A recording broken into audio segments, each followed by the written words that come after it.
compadres. Fucker. Donati TV. Donati. Donati. No, me, you check. Aha, aha, me live.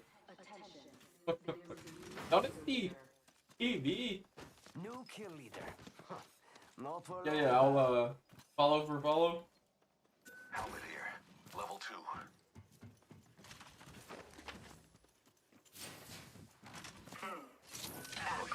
Evo shield here.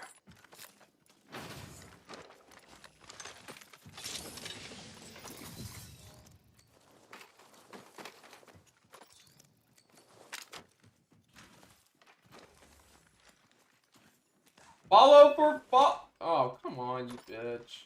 I wanted. And you took the ammo. Really? Like a bitch ass move. Bombs a hoe.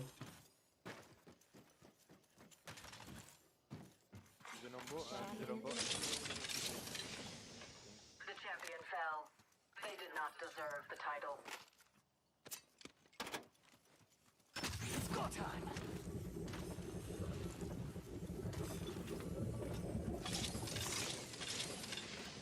Longbow here.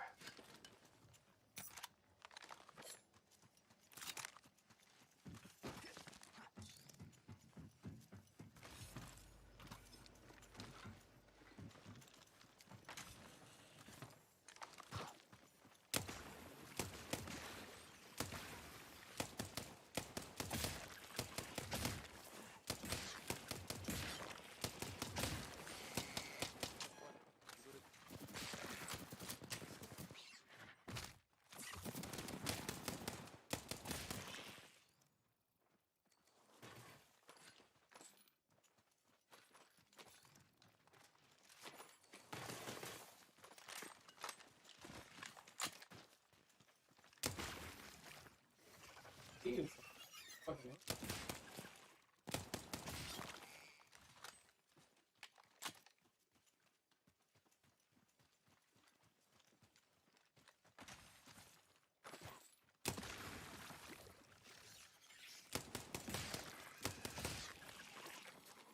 That motherfucking ammo. Oh,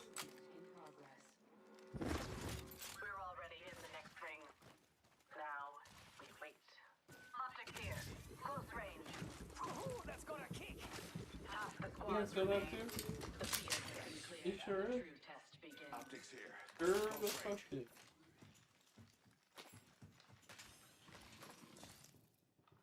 More of it.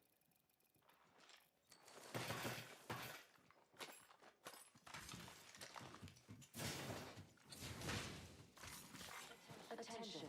Delivery care package. Those care packages likely ship the Delta ag here. Level 2. Optics here. Sniper. Shield battery here.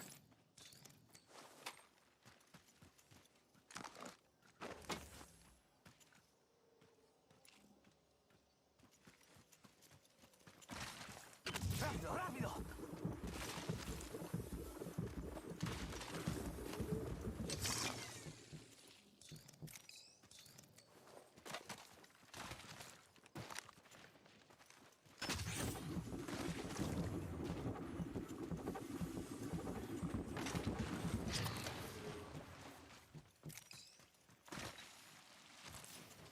Jump pad out.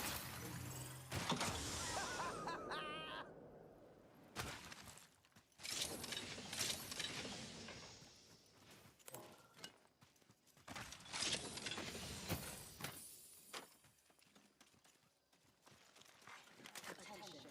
There is a new kill leader. New kill leader. Show off.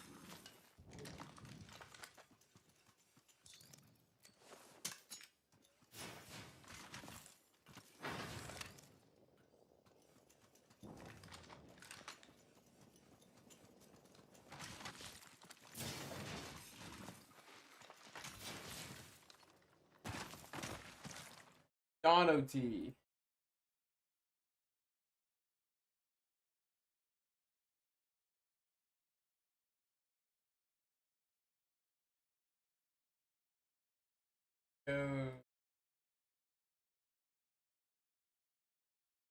Whatever, face cam. You have a face cam! Let's go! C'est toujours comme ça.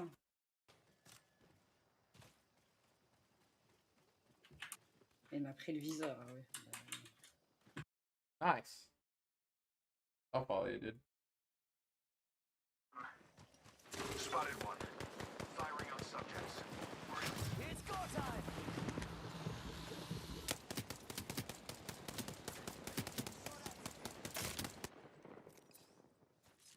Take a deep breath.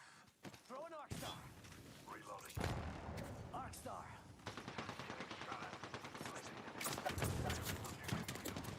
Main care ready.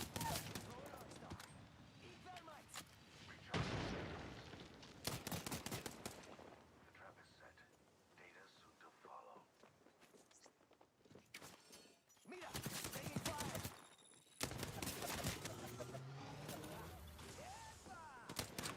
Trap is set.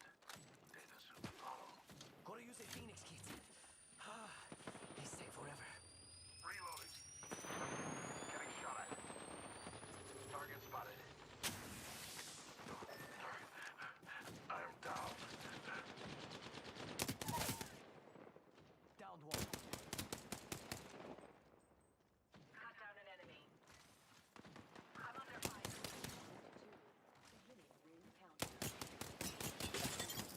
Reloading. The entire squad falls. Easy. Delivered. Go, Replicator dropping. go revive.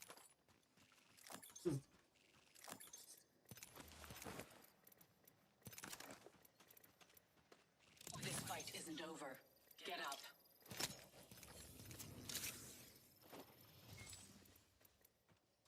Recharging shields.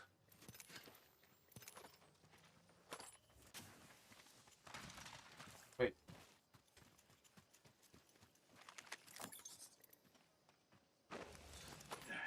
Administering medical aid. Recharging shields.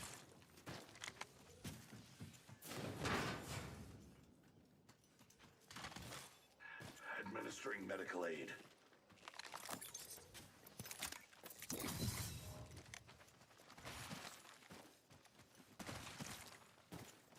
Must go faster! Hit the ejector seat!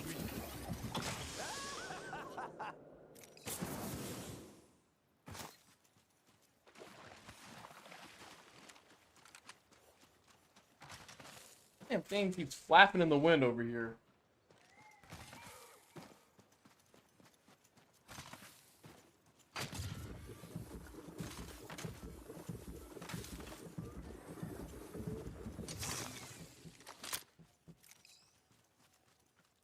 One more minute, amigo. Ring's right there. So close. So close.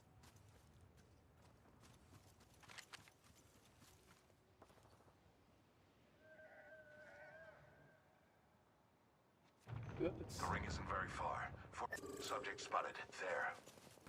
That area calls for further exploration. Faster, faster, faster!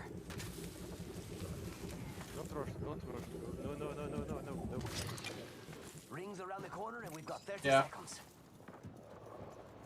Subject spotted. There. Firing.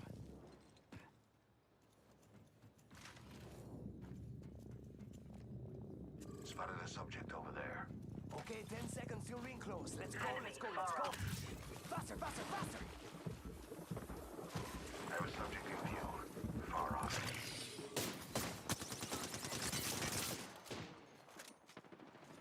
A new kill leader. Look out! Grenade! Ooh, that hurt. Down that one. Thermite grenade! Charging my shields.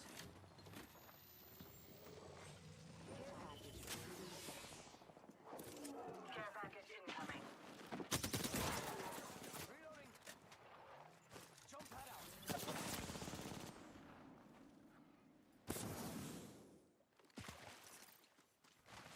Charging shields. Come on, come on.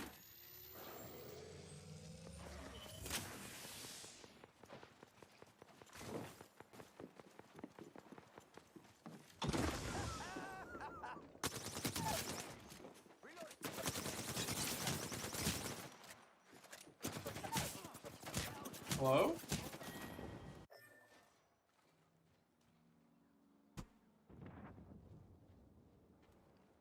What the fuck are y'all doing?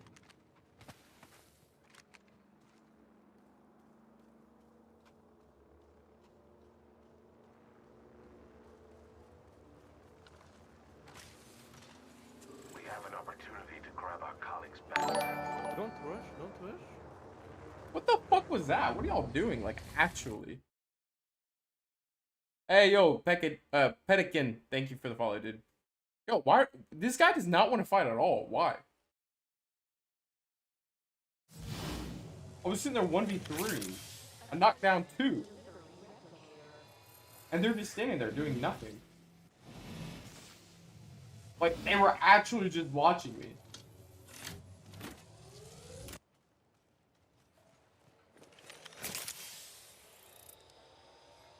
Yo, Pelican, thank you a lot, man, for the follow. It means a lot, man. I was actually just 2v3. Target spotted. Run away.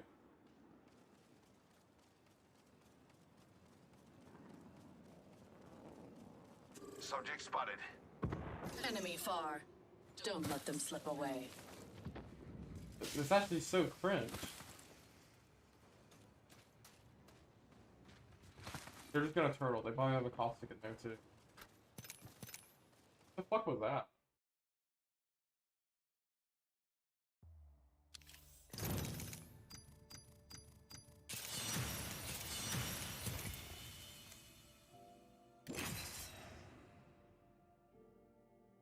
Wake me up before you go.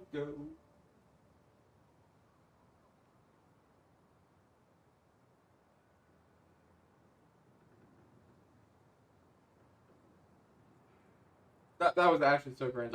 I don't know what the fuck my team was doing. That's so annoying. They were actually just watching me.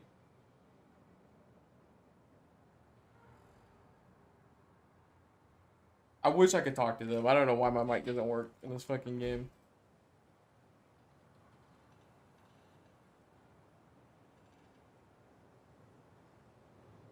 Wake me up.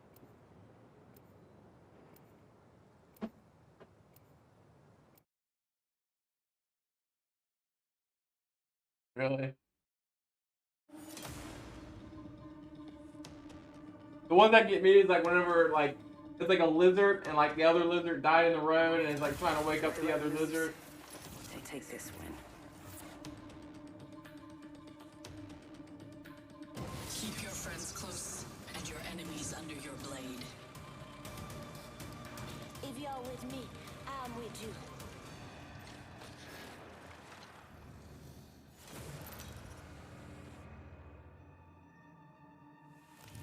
Introducing your champion. Roll egg roll. I'm the jump master. Follow me. Fine. Enough lambing around. We're dropping.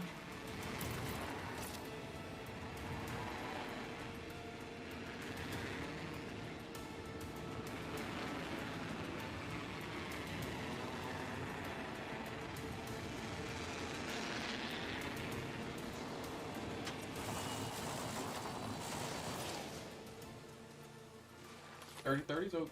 I don't know why my thing never picks up weapons.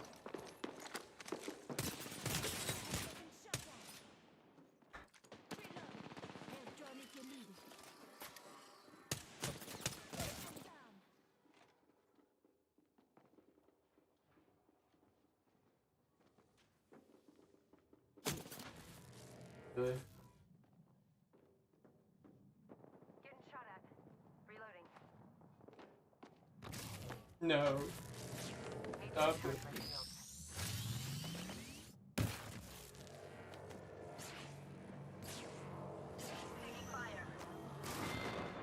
Oh, dude, this game's so fucking.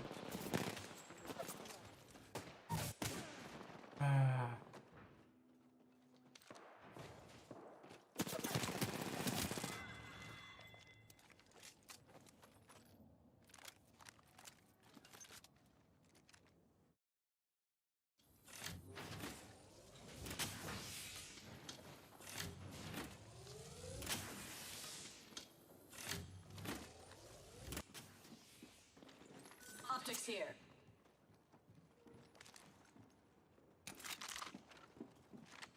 You resume. Let me 50 seconds run out.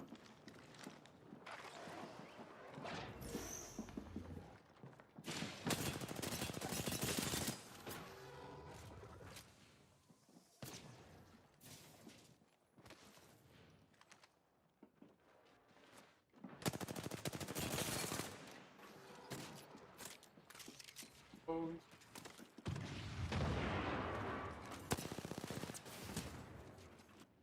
So bad, dude. So bad. Thank you.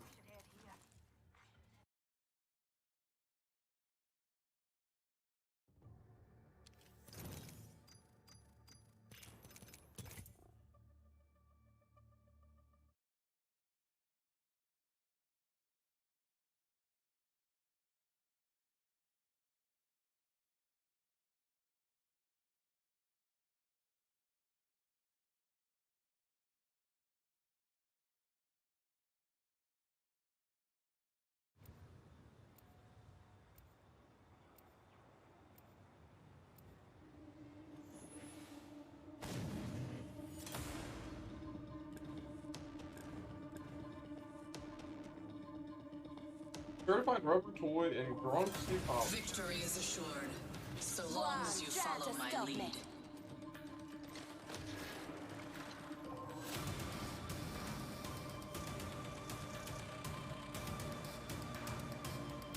When they fall, we rise.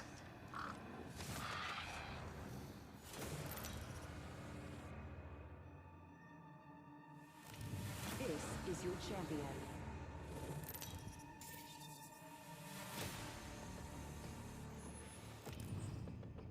I'm the jump master.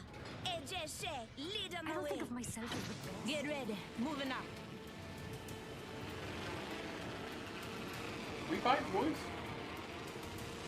No, better get used to being aggressive. I guess so.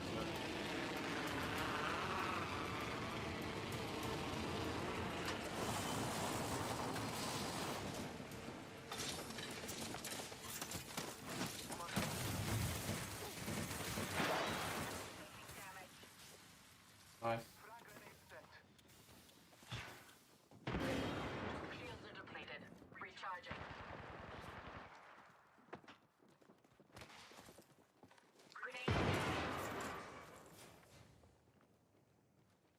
Loot. We've got Dude, we all just got fucked on this loot.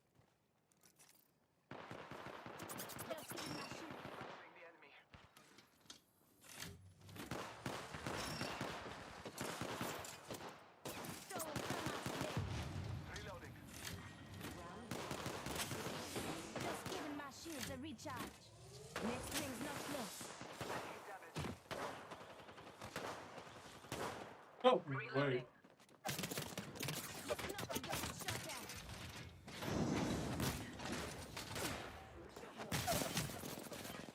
Enemy down.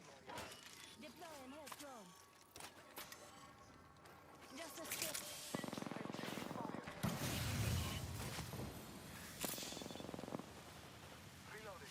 Not so fast. Time to find you. Recharging.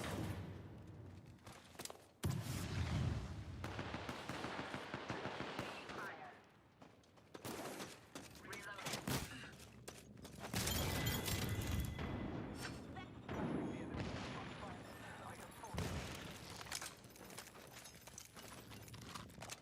Reloading.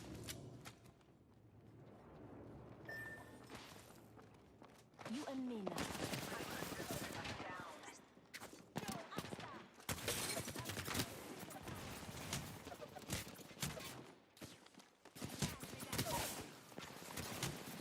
No way! Dude, why did I not have a gun for that entire game? I knocked 2 people with my fist because that was how far I traveled without a fucking weapon in this game.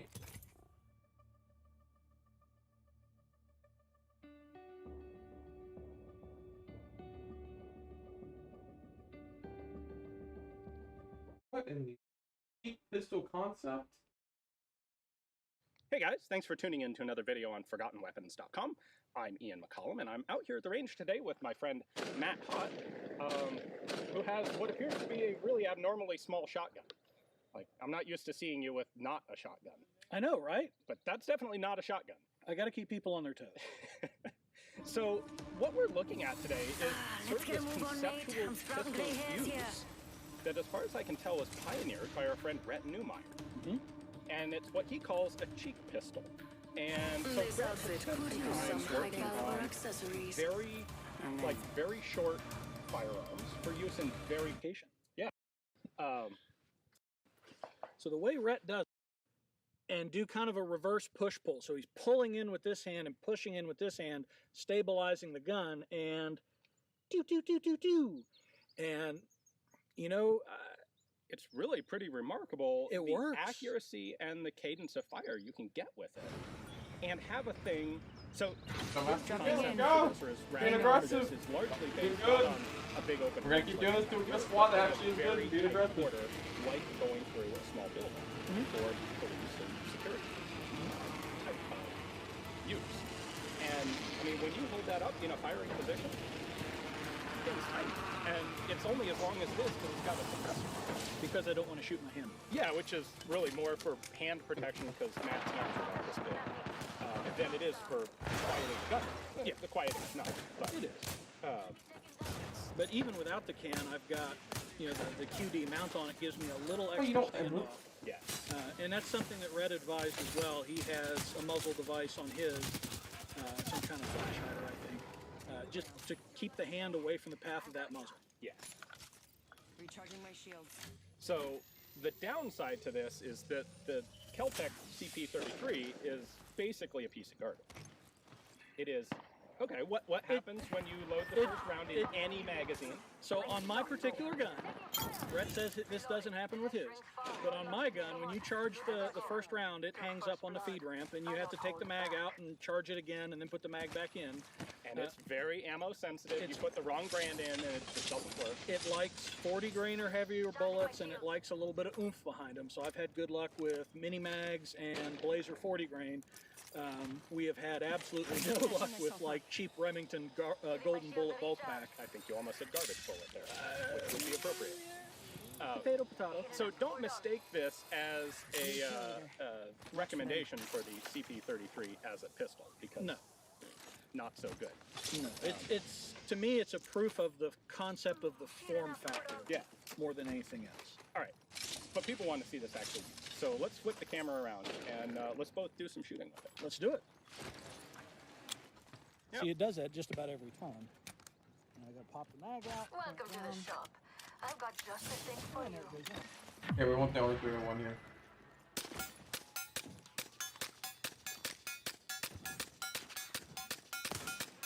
The kind that's all mine. And we're up. How far you think that target is? That's close to 50 yards, Yeah, I mean, I'm ringing it like a dinner bell, and it's a half-size silhouette. quarter size. All right, so one of the downsides of this is I cannot do this left. Rhett had some suggestions for like using my right hand as a cover, kind of like this. I'm frankly not really confident the Keltec's going to work at all that way, so I'm just going to do this as well. Yeah, actually chambered for me. Wow, that's a first. All right, you ready? Optics here. Close range. Yeah, I could use that. Pipe down, Susie. A minute's ticking. If we aiming to live, then let's not foul it up, eh?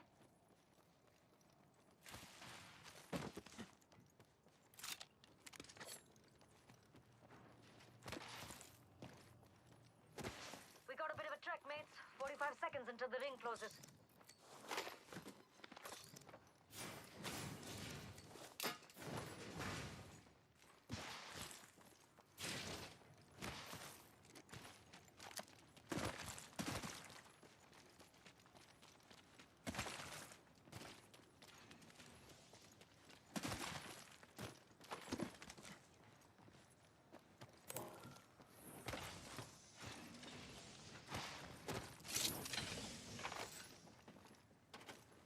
Ten seconds to the ring. It's close at least.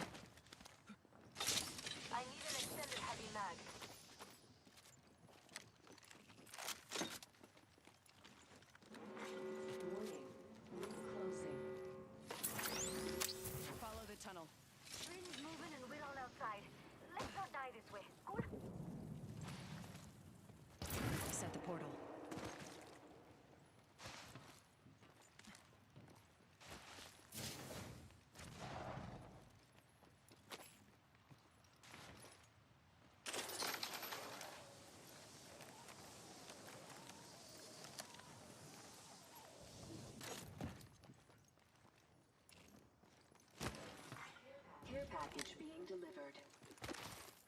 Care package coming in.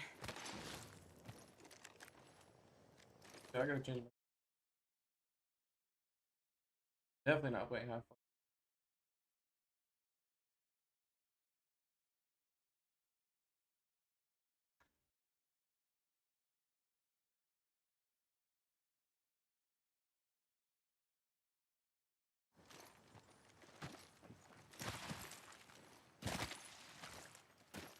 Let's do some shopping.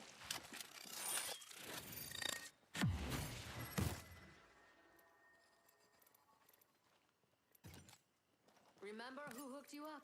I've got your back. They're aiming right at you.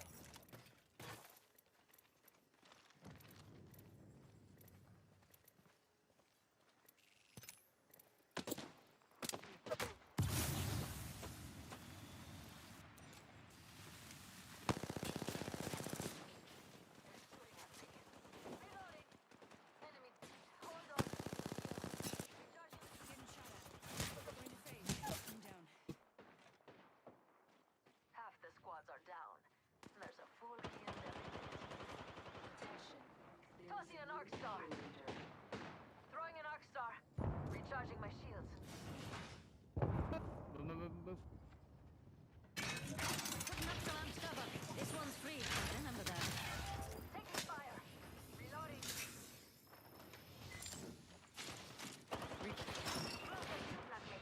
Reloading. I'm hurt. Using a Phoenix kit. Enemy down. Shooting. Recharging shields. Reloading. Giving my shields a recharge.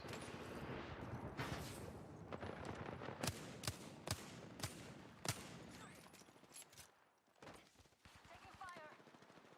Amped cover for you, mates. Reloading. Dude, how am I missing every bullet? Reloading. Dude, what? The fuck? Mama's got you now. Give me a sec. Here. Frag out.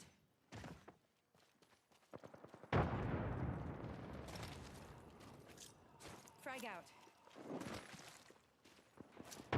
Frag out.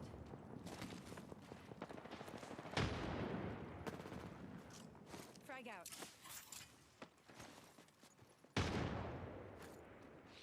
Another squad's attacking. Focus. Reloading.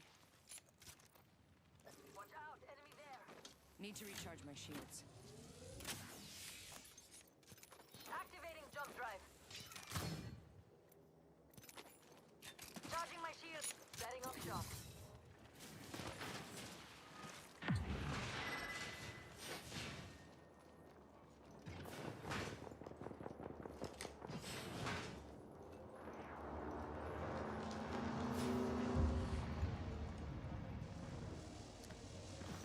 Hostile spotted. Now this is what I'm talking about. Next ring spot. Healing.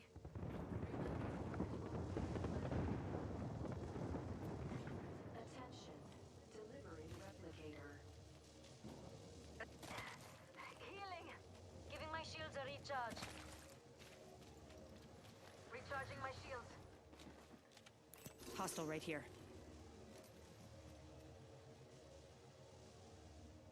You going for clips or something there, fam?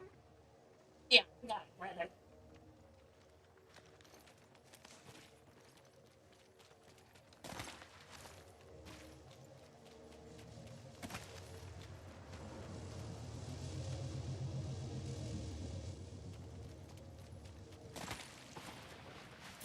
There's someone over there.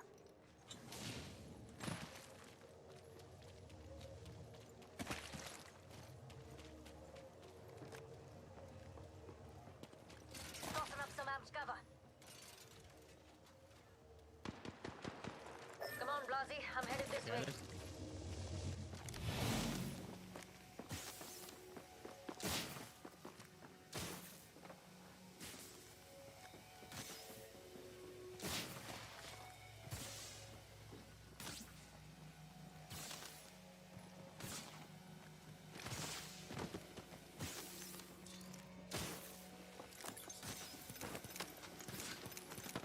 Firing.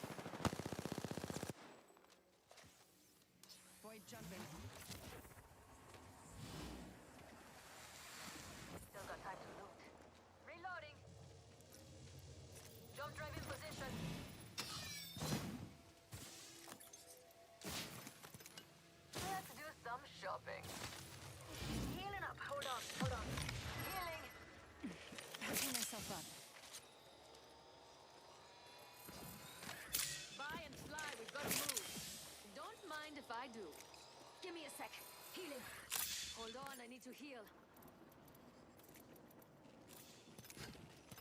Nice choice. You've got good taste. Void running.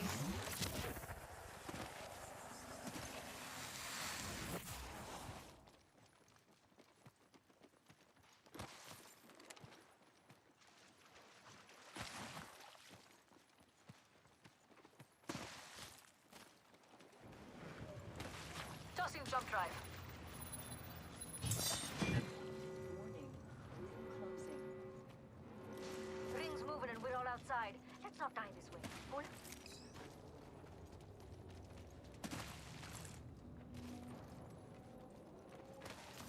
Void running.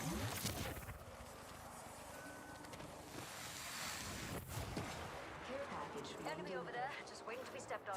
Enemy spotted. Either a care package is coming in or the guys just have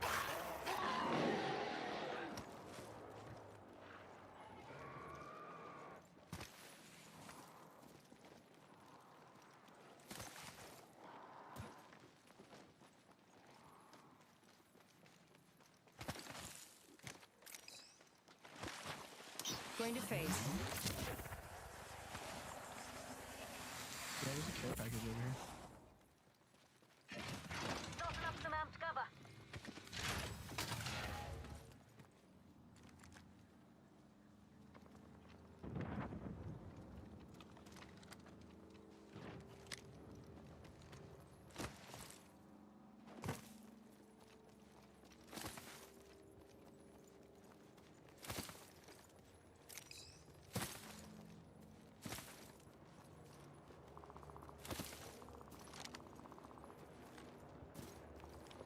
Target spotted. Round 3. Beginning ring countdown. Target spotted. Replicator being delivered. Don't drive out. Replicator incoming. Let's make ourselves something nice.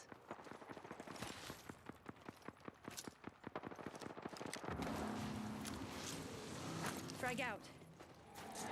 Arcstar out.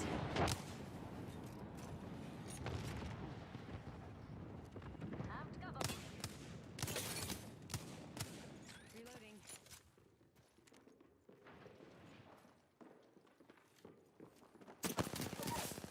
I'm taking shots. Enemy How down. the fuck? Reloading. Killed an enemy. Recharging my shield. Reloading. Reloading. Reloading. Enemy down.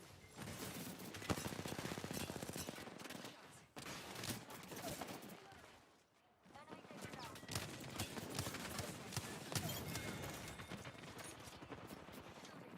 Need you. Knocked out. Dogs open for business. Recharging shield. Reloading. I'm taking shots. Fire. Enemy getting shot at.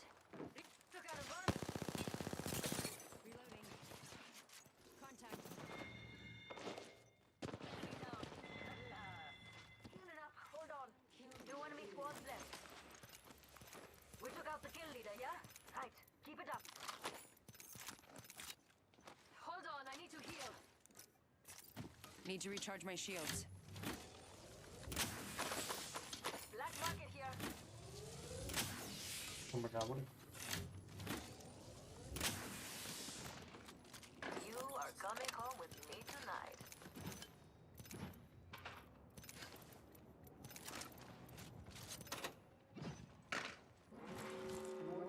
In progress. Care package being delivered. Care package coming in. Feel that hype, yeah?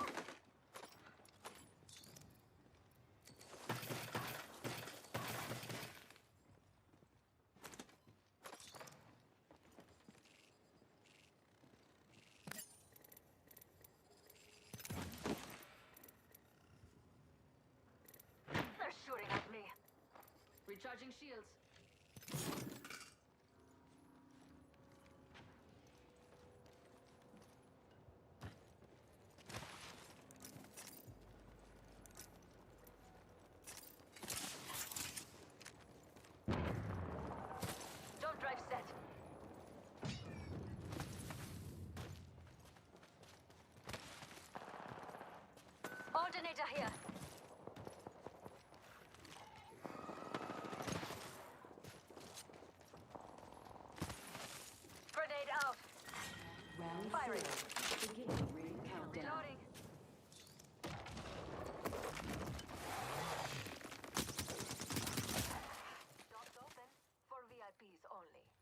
more squad.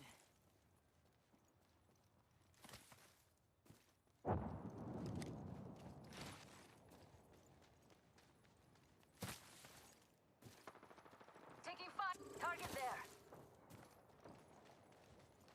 Recharging my shields. Getting shot at. Reloading. Charging my shields.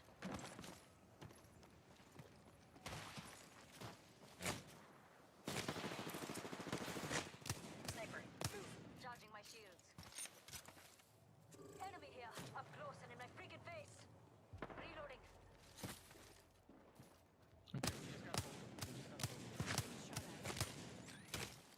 Rings close to 45. Healing up. Eyes are open though. They're shooting at me. Putting up some ass cover. Thermite grenade out. It's close. For 30 seconds. Let's turn it up, mates. Reloading. Light ammo. I downed an enemy.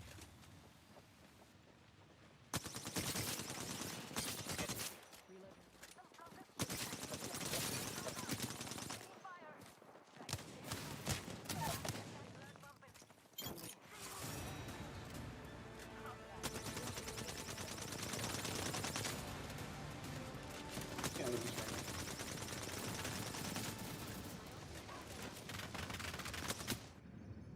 Get me out of this frame!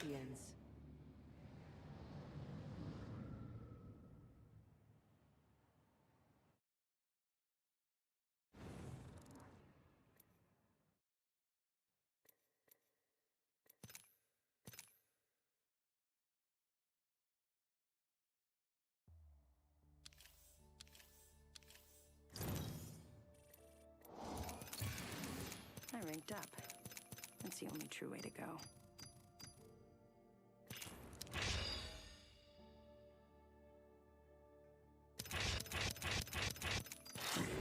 Jeez. Earned like every badge in the fucking game. Heirloom, heirloom, heirloom? Oh my.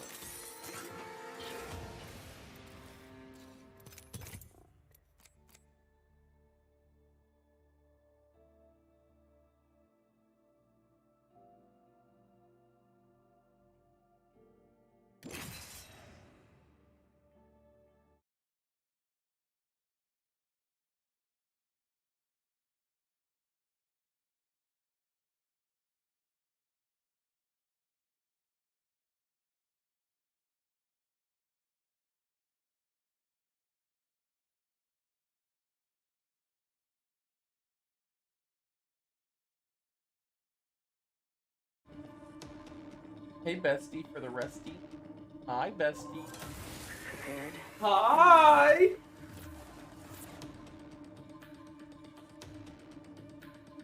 No breath to steady, no heart to calm. Wanna fly? Perfect. I make a great wingman. Do you really enjoy my content, but you literally can't be asked to use your eyes?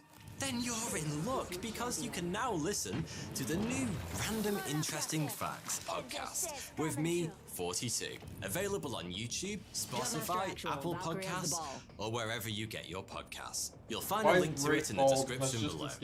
Check it out today. And What's wrong with being bold? You're welcome. Good up, man. Hey, 42 here. In late 19th century America, contacting the spirit world was a lucrative business. Seances and paranormal demonstrations were all the rage, with many people claiming to have unparalleled access to the afterlife. Take the Davenport brothers, for example, who concocted an elaborate set piece called the Box Illusion, which they claimed provided irrefutable proof of their ability to commune with the dead. The Box Illusion went something like this. The brothers would each be tied up inside a large cabinet, along with an array of musical instruments. After their restraints were examined, and it had been agreed there was absolutely no way they could free themselves, a curtain was drawn around them. Moments later, to the astonishment of the audience, the instruments inside the box would begin to play. Once the performance was over, the curtains would be pulled back to reveal the brothers still tied up, apparently having not moved an inch. Now, I know that doesn't sound all that convincing, but that's just because you're a cynical citizen of the 21st century. Back in the mid-19th century, plenty of people believed the brothers had indeed summoned the dead to come and shake a tambourine and rattle some maracas for them. Wow, of course, in reality, the box illusion was exactly that. An illusion designed to fool the public and hopefully earn some cash in the process. But not everyone was quite so easily taken in. A gentleman named Eric Wise had studied the box illusion and reached what should have been the obvious conclusion, that the idea the Davenport brothers had summoned a bunch of ghosts to jam with them was utter bullshit. But rather than feel cheated by this realization, Wise was impressed. After all, if spirits weren't playing these instruments, that meant that the Davenport brothers were somehow able to escape their heavy restraints to make the music themselves. Eric would go on to develop his own elaborate stunts that included many of the same restraint-defying themes employed by the Davenport brothers. Only he never pretended spirits or other supernatural elements were involved. In doing so, he helped give rise to a new and exciting craze: escapology. Escapology.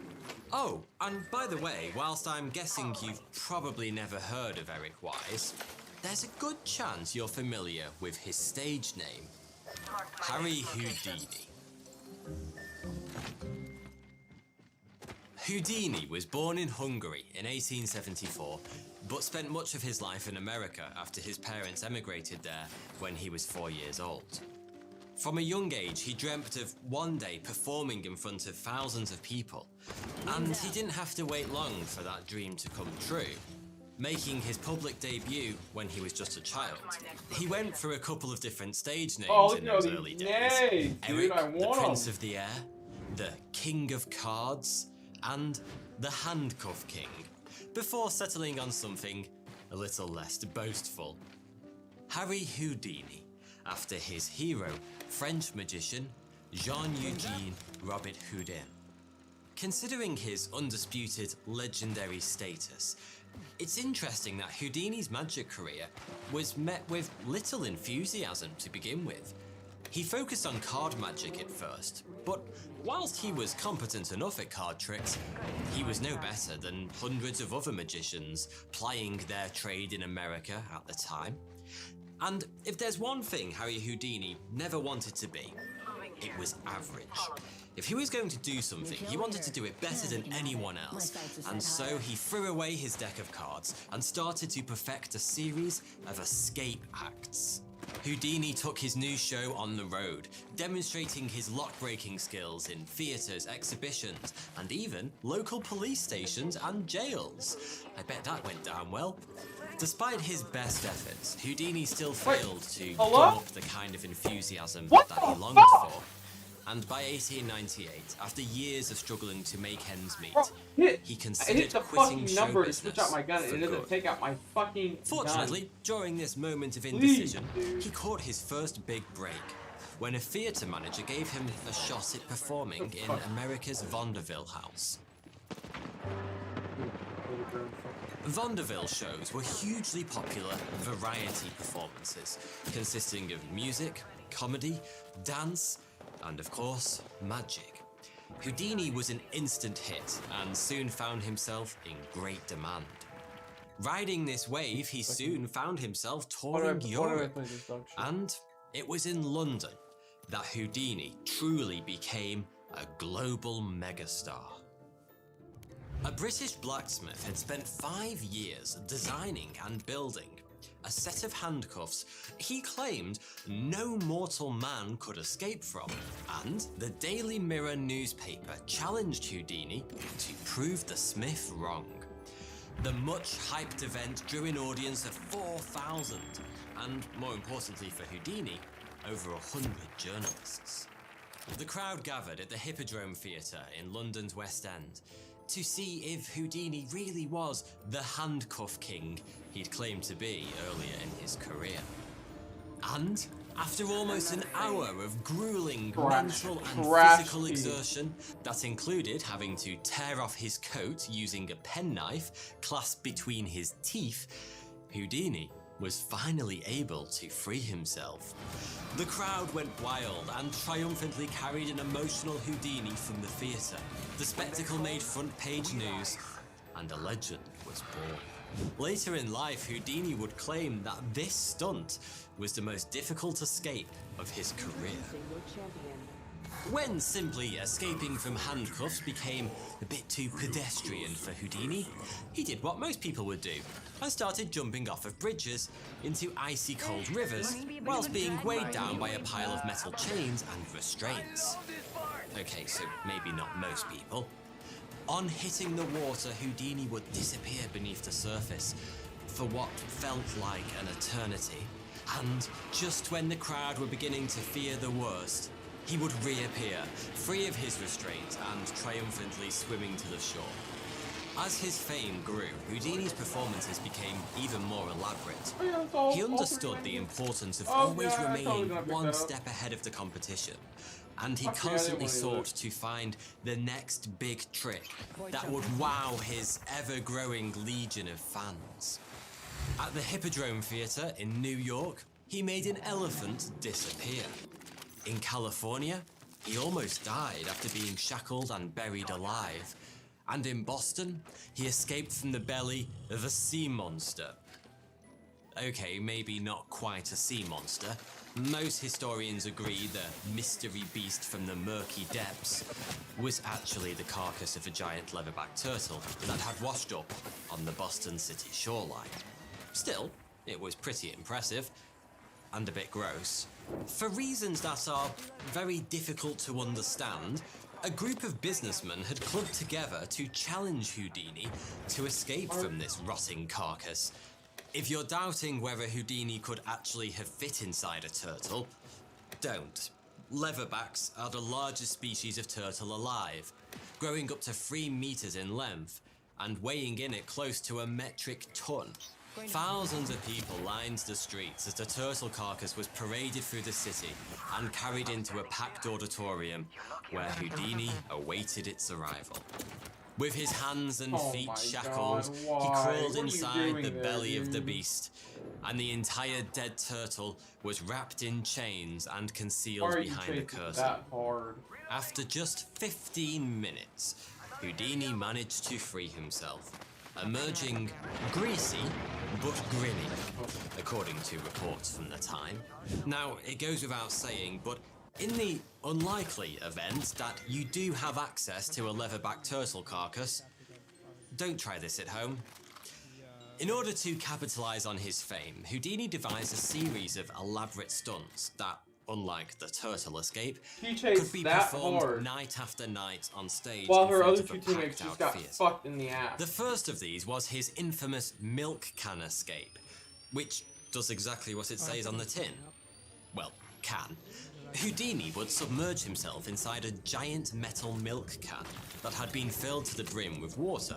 Before the lid was sealed, he would encourage the audience to hold their breath with him for 1 minute to help him warm up the lungs. Of course, the real reason for this piece of showmanship was to give the audience an insight into the incredible physicality of the stunt. Most would struggle to reach anywhere near the minute mark before gasping for air, making Houdini's heroics seem all the more remarkable. Once the lid was sealed and a curtain was drawn around the milk can, Houdini would purposely leave the audience waiting, sometimes for up to an hour, during which time many assumed him dead.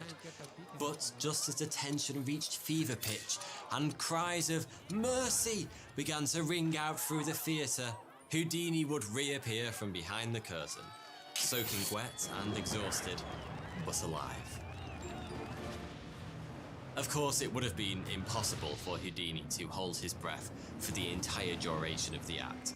The world record for the longest breath hold stands at over 24 minutes, which is insane, but well short of an hour. especially an hour of vigorous physical activity. Of course, much of the apparent danger of Houdini's performances was all part of the illusion. He would make use of audience misdirection, carefully concealed keys, hidden panels, and ingeniously devised fake locks of his own invention. But that's not to say these performances weren't dangerous at all. Quite the opposite. They were brutally demanding and required Houdini to be in peak mental and physical condition. The man was a bastion of health and fitness. I mean, have you seen him? He clearly never skipped leg day. He ate healthily, exercised regularly, and never drank alcohol or smoked cigarettes. He taught himself to tie and untie knots with his feet, and practiced special breathing techniques that enabled him to hold his breath for up to 4 minutes. That might not sound all that impressive compared to the world record I just mentioned, but remember, this was 4 minutes of picking locks and contorting his body underwater, all of which used up vital oxygen. Houdini's dedication to his craft impacted all aspects of his life. He even refused to sit down whilst working at his desk, believing that it might cause his body to become stiff and sluggish. This incredible command over mind and body enabled Houdini to perform consistently for almost 30 years. But by the time he reached his 50s, decades of completing these staggering feats of endurance over and over again had begun to take their toll. Not that Houdini was the kind of person to entertain the idea of taking an early retirement. Instead, he began looking for ways to prolong his ability to perform. And this is where things start to get really weird. According to a series of letters between Houdini and a close friend... Oh shit, grenaders! That right movement. Oh, hey, you need to... seriously considering... Dude, I've been zoned out playing this shit. This game has been pissing me off.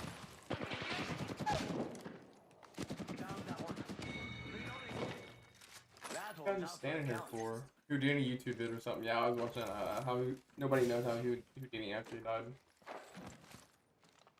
I was zoned out. Making contact with enemy.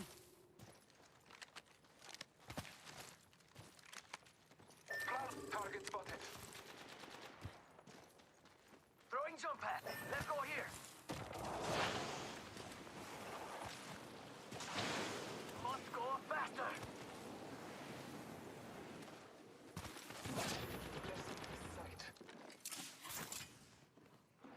Throwing thermite grenade.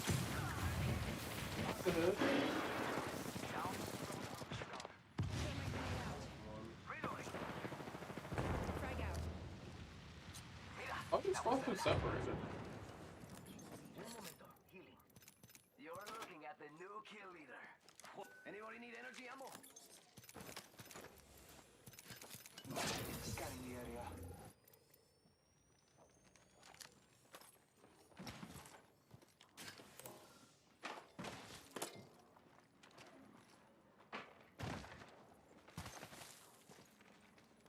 Dude, I just want to fight. Every squad we ran into, it's been like, they've been fucking AFK, just sitting there, looking into a wall. It's like everybody has just AFK this game. Closed door here.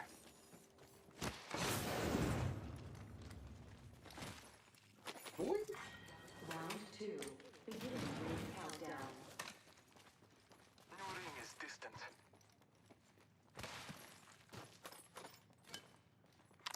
Replicator being delivered. Blessings upon us. Our replicator descends. Got my ultimate. Ready to fly to fast.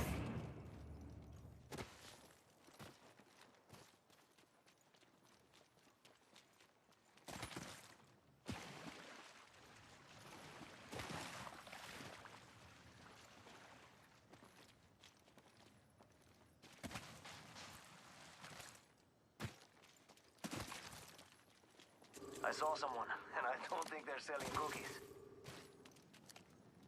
Enemy over there. Look, there's a third member to their squad. They've all just been sitting there looking into walls. This guy's just running.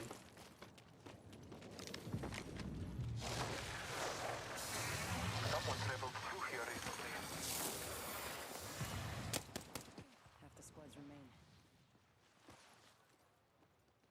ulti? Someone's leveled 2 here recently.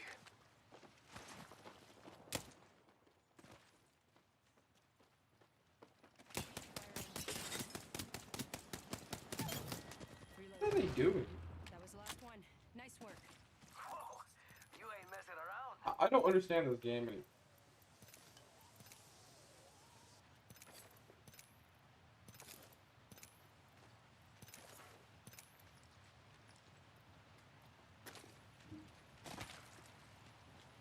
Five 1 minute, arc ring's not far. ammo and shield pads, that's all you need.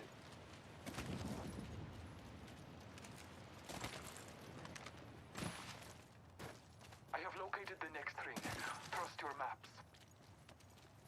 Let's go over here.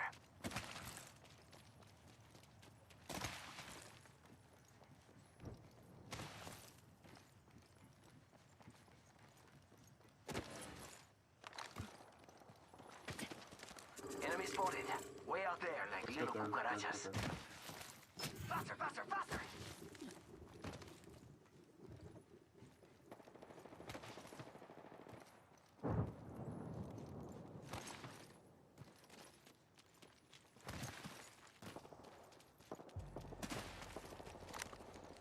What do you think is over here?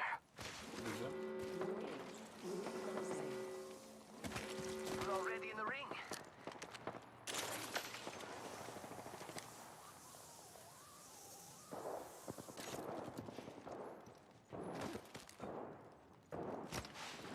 Firing! Marking ourselves. Grenade out. Reloading. Firing. Nice work. Woo, nailed that whole squad. Reloading. G7 scout here. I'll take that.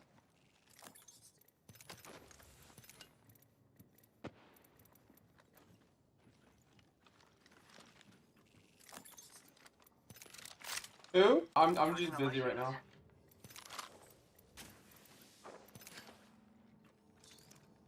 Oh yeah, please. I want this.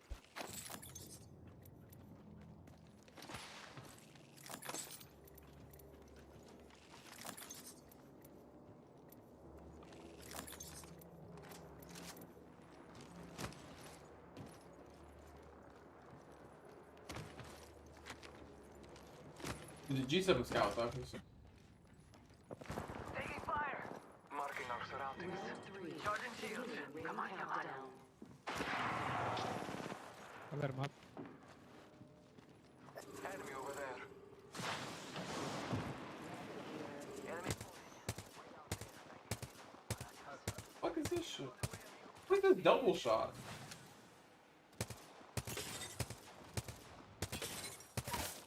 Reloading. I downed an enemy. Scanning the Reloading. Downed another.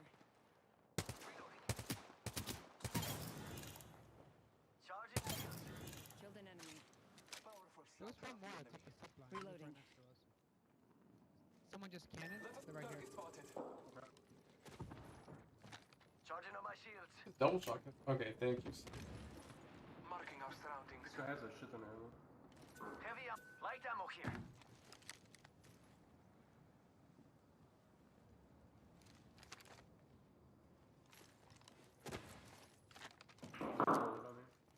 Charging shields. Come on, come on. 1 minute. Ring's pretty close. I don't think we should take the ground again. I think we should just camping it. We can just run. They had the guy on the ground. I think rocking a lot of heavy The ring is ammo. close.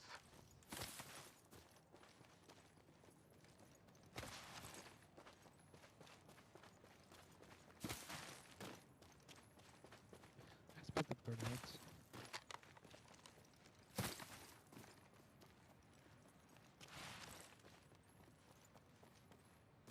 I found he's right here. Ultimate's ready to go. Hostile spotted.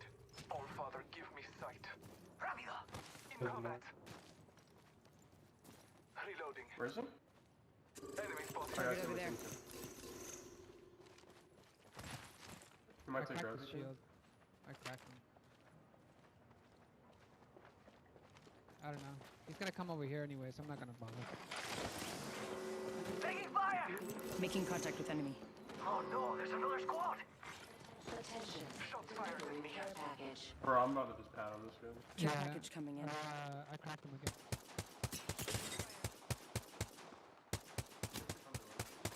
Reloading. You go.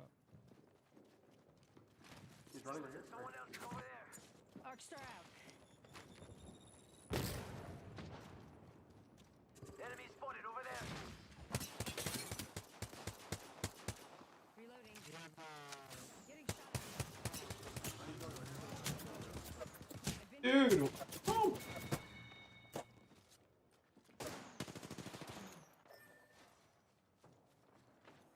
What are we doing down there? Chasing one fucking person, come on. I don't know. So it's one solo guy and 2 teams up there. I hate low elo, dude. Fuck these guys. So fucking dumb. How dense can fucking brain be? On.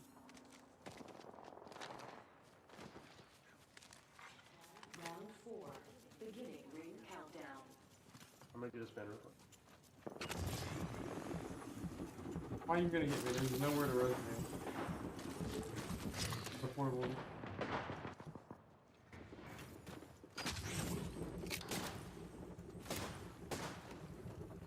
You guys are so bad.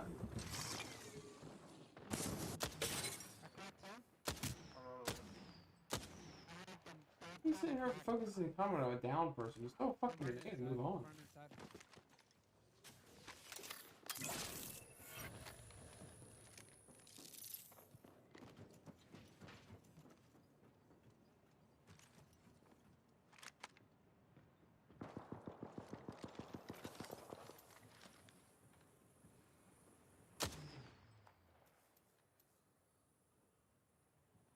I'm gonna check this care package real quick.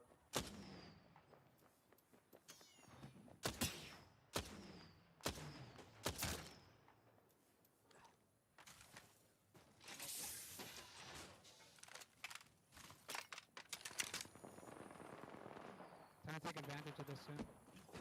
You just stay here, honestly. Yeah, I mean, I'm gonna keep shooting at them because they're fighting over there in that corner right now. Where? Bring it.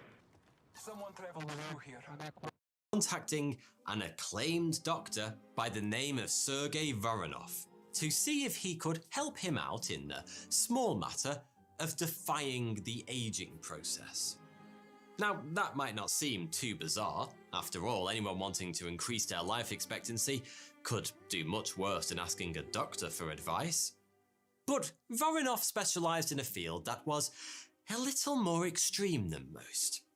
You see, he believed the secret to eternal youth could be found in chimpanzee testicles. Yeah. In case you're wondering how this worked, the procedure involved sewing a small amount of chimp testicle tissue into the patient's scrotum. Wow, there's a sentence I never thought I'd hear myself saying. Anyway, Voronov claimed this genuinely insane operation would grant the patient some kind your dog's in my car. I was like, oh my gosh. I look over and he's like, I'm ready to go.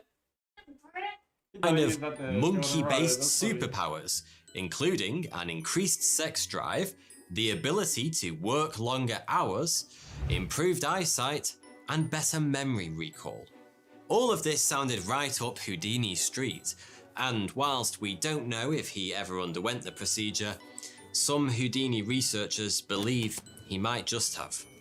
Unfortunately, it would soon transpire that, with or without the help of chimpanzee balls, death was an inevitability even the mighty Houdini was unable to escape from.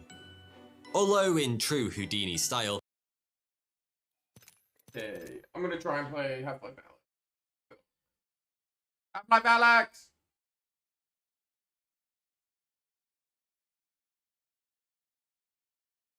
he wasn't going to go out conventionally. Like much of his life, even Houdini's death is shrouded in mystery and intrigue. Though the official cause of death is a ruptured appendix, it's a bizarre incident that took place in his dressing room shortly beforehand that really captured the headlines. Whilst performing his famous water torture escape at the Albany in New York, a trick that required Houdini to be hung upside down by his ankles while submerged in a tank of water, he suffered a broken ankle after part of the mechanism malfunctioned. Being the superhuman that he was, Houdini continued performing regardless, but a few days later, he was resting the swollen ankle in the comfort of his dressing room when he was approached by a medical student named Jocelyn Whitehead. Whitehead asked Houdini if it was true that punches to the stomach didn't hurt him. Houdini casually replied with something along the lines of, "Yeah, I'm well hard." But Whitehead wanted proof, and without warning set about punching Houdini in his stomach as hard as he could, over and over again.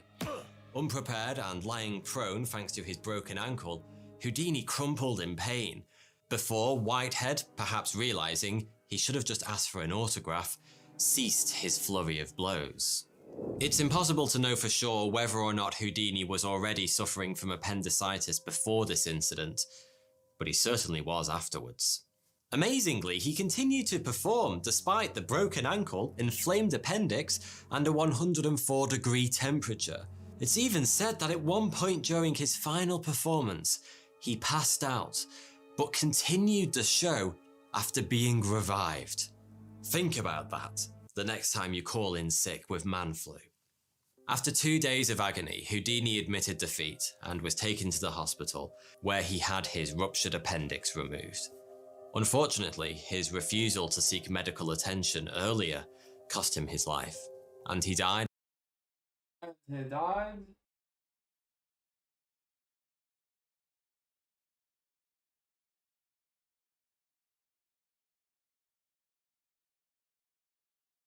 What the?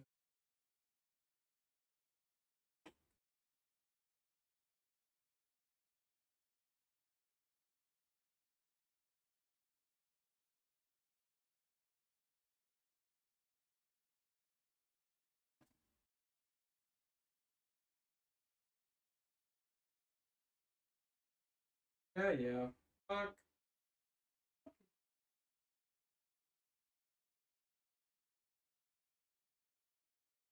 Good.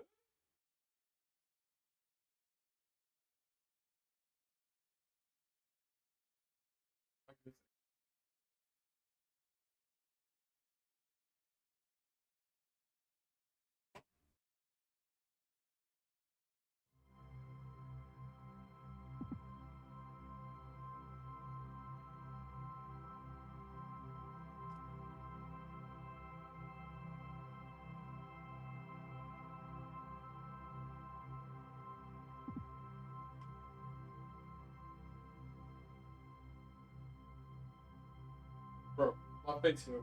Dude, come on. Thank you.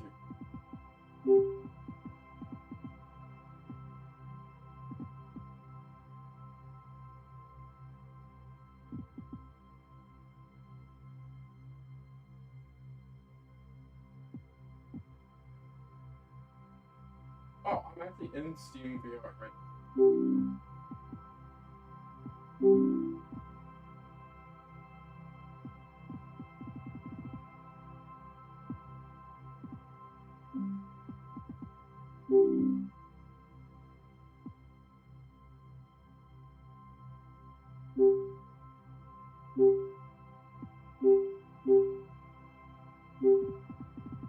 Oh my god.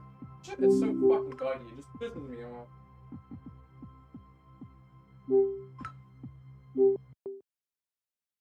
Hello?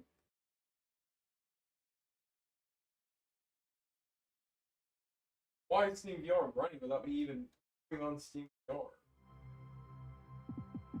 Dude.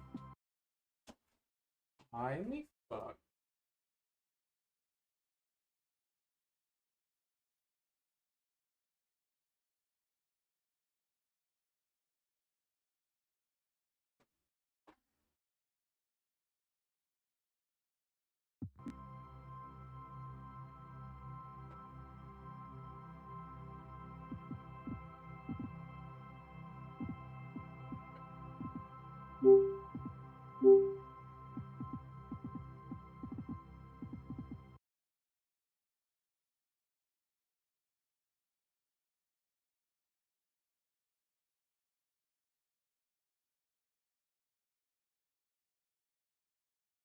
Hello?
Steam VR is fucking dog shit. Actually, so fucking bad, dude.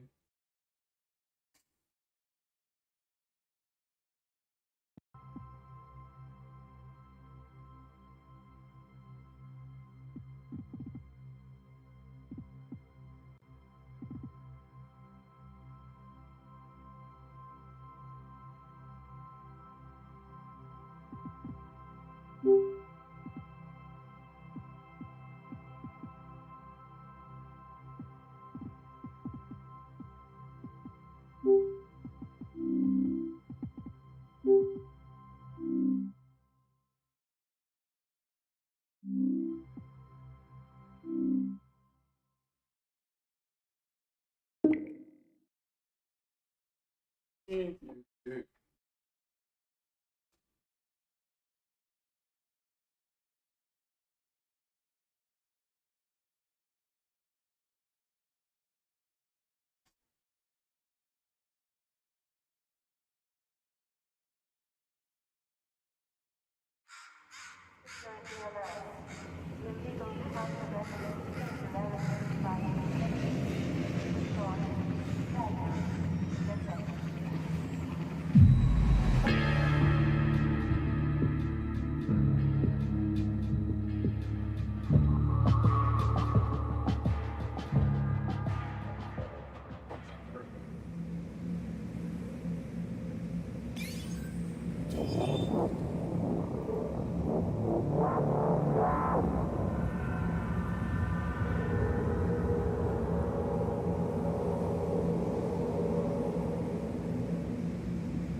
This video is kindly Bonjour! Today's video is kindly sponsored by Babbel, the world's #1 best-selling language learning app. Hey, 42 here.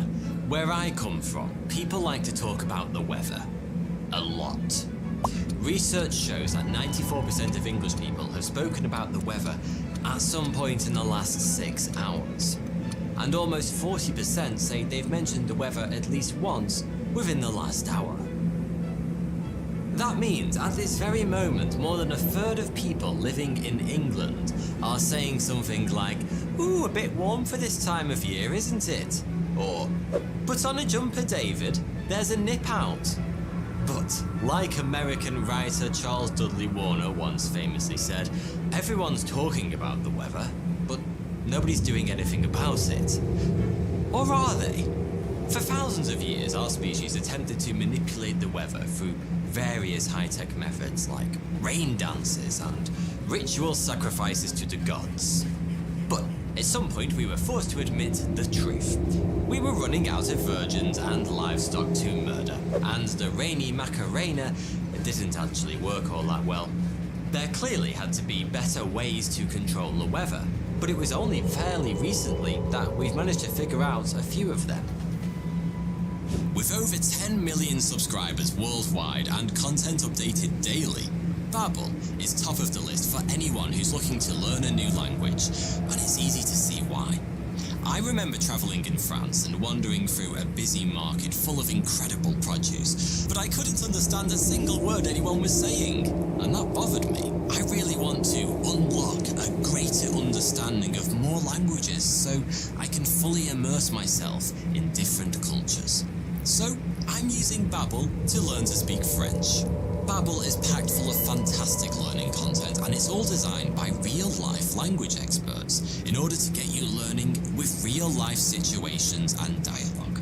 It offers 10-minute lessons that are proven to get you speaking in a new language in just 3 weeks. Did you know Babbel also has podcasts, stories, and games to completely submerge yourself into the language of your choice? So, if you're looking to become bilingual for professional or personal reasons, or you just feel like learning a language would be a great achievement for you, then I would highly recommend giving Babbel a try. If you sign up to Babbel today, you can get 65% off. That's less than $5 a month to learn a new language.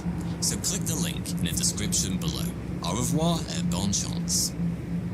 Not surprisingly, the first type of weather modification ever attempted was the artificial creation of rain, also known as ploviculture. Its origins can be traced back to the mid-19th century and a man called James Pollard Espy, also known as the Storm King. With a title like that, you'd be forgiven for assuming he could conjure rain with a simple wave of his mighty hand. But somewhat disappointingly, his main climatological contribution was nothing more than a new theory of cloud formation. It was a pretty good theory though. Espy's idea, which has subsequently become an established part of meteorology, was that storms could be caused by the uplift of warmer air into the sky. And because he was quite a deep guy with a penchant for overblown names, he called this concept the philosophy of storms. Based on this theory, Espy figured we could create rain by starting forest fires, forcing hot air upwards to trigger cloud formation. That idea was less of a winner, but not because it was based on flawed thinking. Clouds are formed when water at the Earth's surface warms up and evaporates. The resulting water vapor rises, cooling as it does so. But water can't transition from a vapor to a liquid without a solid surface to attach itself to. You might think the sky doesn't seem like an obvious place to find anything solid, but it turns out it's absolutely full of random crap just floating around. These microscopic pieces of sky detritus, things like pollen, dust particles, smoke, and even bacteria, act as nuclei around which water droplets can form. Once enough water condenses around these tiny nuclei, also known as cloud seeds, clouds are formed. By the way, water vapor is actually entirely clear and colorless, meaning you can't see it with the naked eye. Whenever you see water vapor, steam for example, what you're actually seeing are tiny condensed water droplets. Anyway, if the droplets in a cloud get big enough and heavy enough, they turn into rain or snow and fall to Earth. So, the Storm King was actually kind of right. We now know that the largest forest fires, which generate masses of hot air full of moisture from burning vegetation, can indeed make clouds. But it's fair to say it isn't the most sustainable way of making it rain. In the 1890s, the US government funded tests based on what was known as the concussion theory of rainmaking, which I can only describe as a uniquely American approach to the problem. Bombing the clouds. The idea was that large concussive shocks or loud noises could be used to force clouds to release their water in mortal fear. But on this occasion, the brute force approach proved ineffective. As time went on, more and more people joined the race to come up with a reliable method of making it rain. One Australian even branded himself the Rain Wizard, although he turned out to be a bit of a damp squib. Well, a dry squib, but you get what I mean. An American by the name of Charles Hatfield was a little more convincing. He claimed to have successfully made it rain 500 times across his career. So how did he do it? Hatfield said he could attract water with something he called the moisture accelerator, a contraption made up of galvanized metal evaporation tanks filled with a secret blend of 23 chemicals. The interesting thing was, it actually seems to have worked. In fact, on one occasion the device was so effective, Hatfield was held responsible for flash flooding that caused millions of dollars worth of damage in San Diego. So, how exactly did the moisture accelerator work? Sadly, it almost certainly didn't. Most historians agree Hatfield's seemingly impressive results had more to do with a solid understanding of meteorology, intelligent timing, and a healthy slice of good luck. The first genuine example of weather modification is probably cloud seeding, which began in the 1940s. In this process, tiny particles of chemicals like silver iodide, potassium iodide, or dry ice are released into clouds using planes or rockets. These microparticles act as condensation nuclei, and adding more of them increases the chance of premature precipitation. An embarrassing event for clouds, in which they drop their rain early. Slightly confusingly, cloud seeding can also be used to prevent rain, or at least prevent rain in certain areas. During the Olympics in 2008, the Chinese claimed they were able to keep Beijing dry for the opening ceremony thanks to a massive cloud seeding operation. By firing more than 1,000 rockets from 21 different locations across the city, game organizers maintain they made menacing clouds drop their rain before they reached the Olympic Stadium. Scientists still disagree about the truth of these claims, but the Chinese government clearly takes it seriously. Its weather modification department employs nearly 40,000 people, the coolest of whom get to fire the 7,000 cannons and almost 5,000 rocket launchers the program uses to seed clouds. Predictably, private companies are also getting in on the act. One travel and experience company in the UK offers cloud bursting services for weddings. In exchange for a mere £100,000, they guarantee that their team of pilots and meteorologists will deliver fair weather and clear skies on your special day. The US has also been using cloud seeding in an effort to alleviate drought, reduce the size of hailstones, and minimize fog around airports for decades.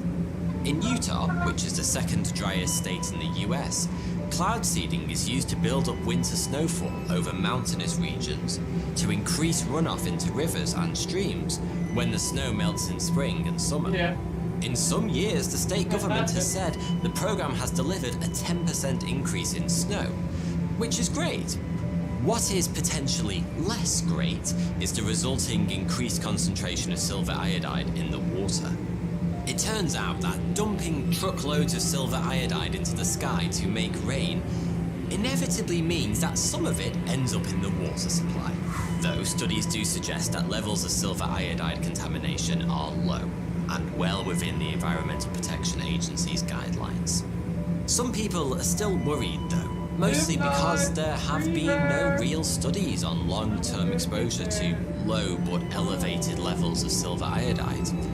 We do know that exposure to high levels over a long period can turn your skin a blue-grey colour. Yay, I can play Half-Life But Alyx! they've been cloud seeding in Utah since 1973, and as yet there hasn't been a significant rise in Smurf sightings, so most people agree the practice is safe. It's worth pointing out that it's pretty hard to quantify exactly how well cloud seeding actually works. It can only be done on existing clouds, not clear skies, which makes it kind of challenging to quantify its effects. After all, it's hard to say for certain that a cloud would or wouldn't have dropped its rain without a solid peppering of silver iodide. So the scientific jury is still out to lunch on the question of whether cloud seeding actually works. Which means it's probably worth keeping our eyes open for other ways to make the world a wetter place. And lab tests suggest that trillion-watt lasers might be one promising option. Pulsating infrared lasers make clouds by stripping electrons from the atoms in the air, creating ions that act as seeds to grow clouds. So far, most of the research has been done in labs and on a small scale, but researchers have successfully managed to create at least one cloud on demand in the skies above Germany, just before they broke into a fistfight over whether it looked like a dragon or Mickey Mouse. In Dubai, they used drones to zap clouds with electricity, which apparently increases the size of any subsequent raindrops. How'd you meet my dad, That's anyway? important because it's You so guys worked hot together there at Black Mesa, that right? smaller Yeah. raindrops evaporate before they even hit the ground. In the broader United Arab Emirates, there are plans to build man-made mountains that will help create clouds by forcing air to rise and condense. Critics say that's a bad idea because mountains create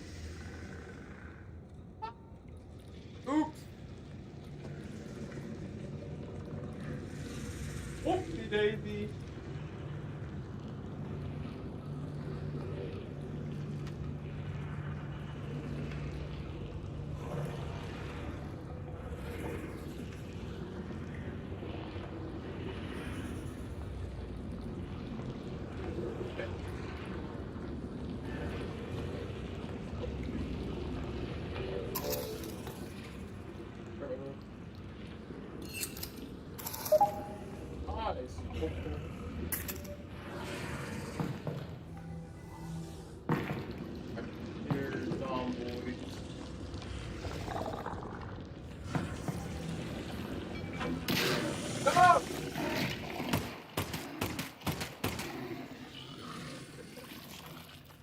I didn't even know they could grab that. That's pretty cool. And ammo? Hell yeah.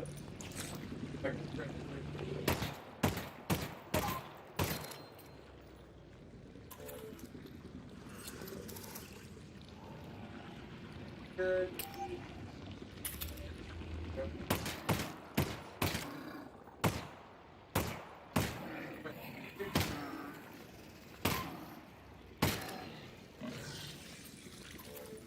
Three mags left.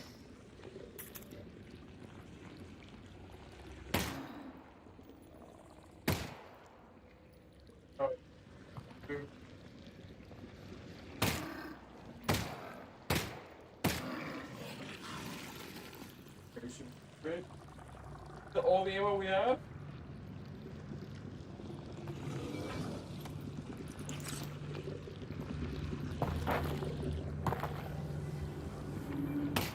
One, just to be sure.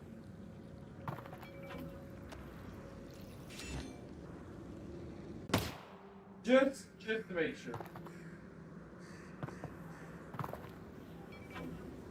Take that. Oh, do you need a minute? Because, I mean, I can pause the feed. Just looking, Russ.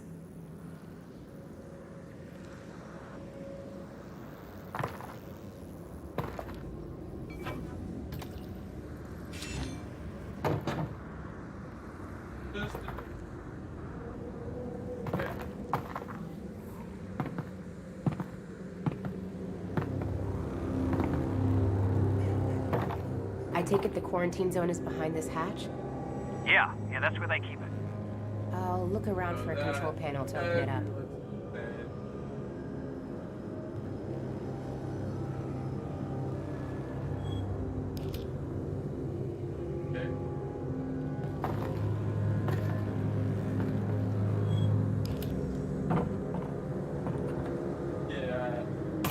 We're not fucking around.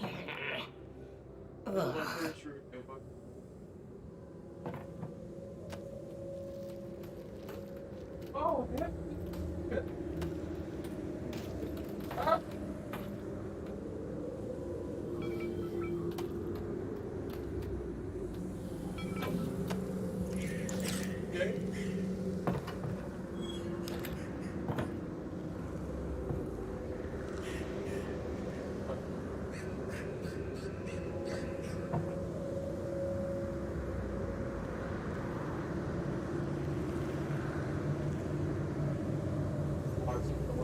god.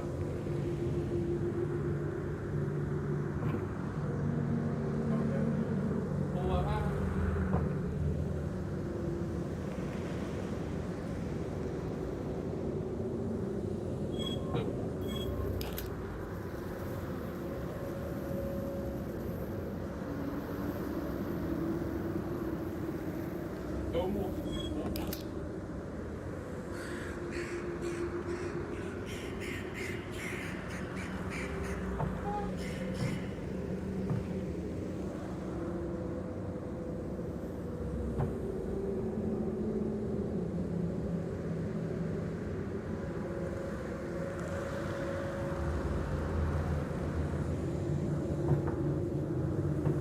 Oh, I see.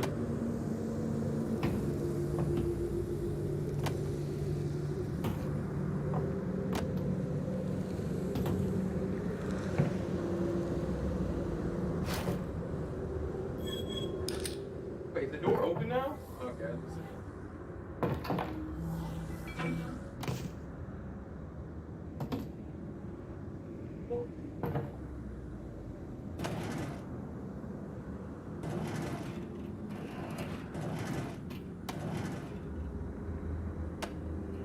Hell yeah.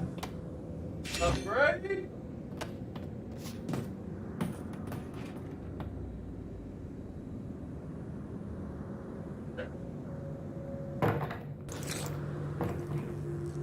You! Woo! Thanks. Oh!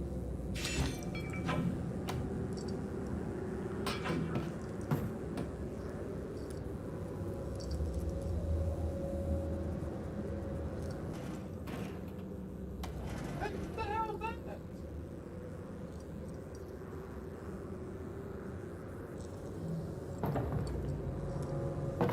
Wait, wasn't there an axe back here? Was there not an axe back there? Just when I first hopped in.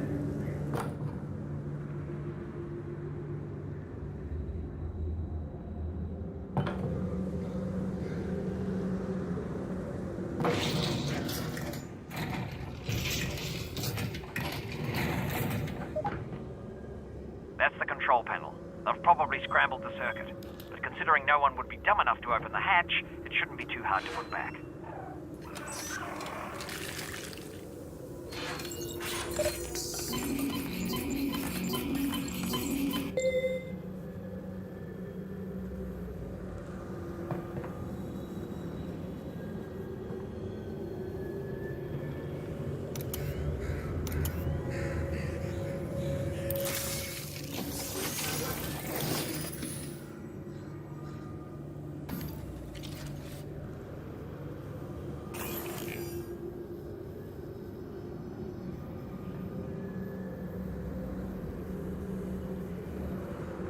Like a little nuclear reactor.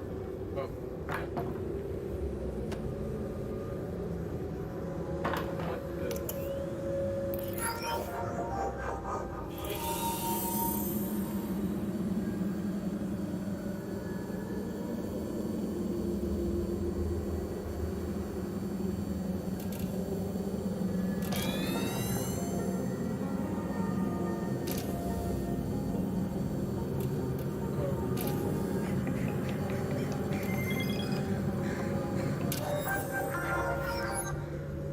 You know, Russell, now that I'm walking into the quarantine zone, it just hit me. I don't know anything about the quarantine zone. Well, actually, the word quarantine comes from the Italian 40 giorni, which means 40 days, the period that all ships were required to be isolated before crew could go ashore during the Black Death. All right. Cool.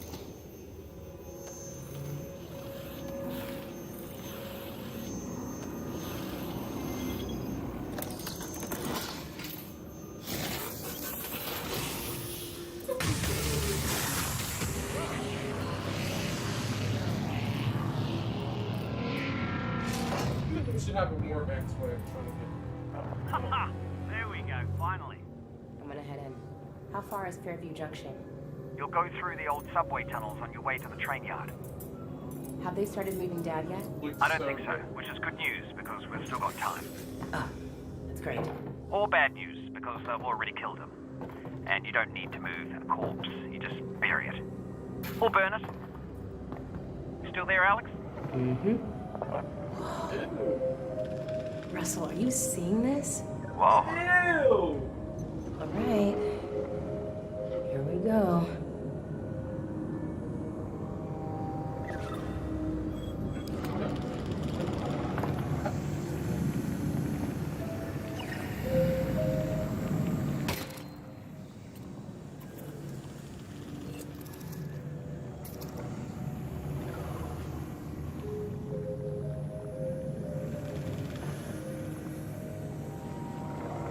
No, this is...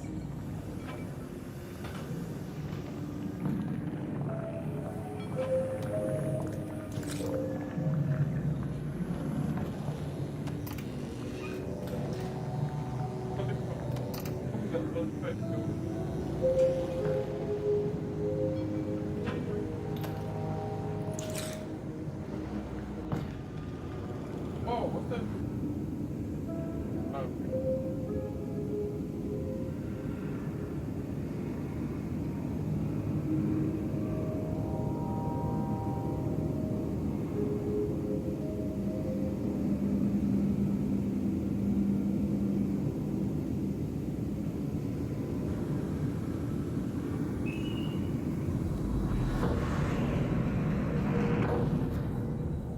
Yeah, looks like I'm definitely gonna need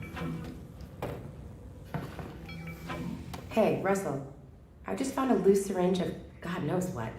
Is this medicine? Does it have a skull and crossbones on it? I don't see one. Sounds like frog, come on. Probably medicine then. Throw the short arms.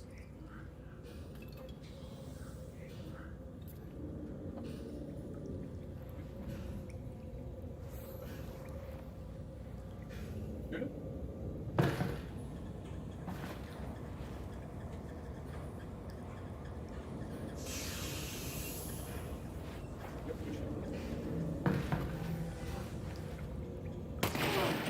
Oh, shit, that should...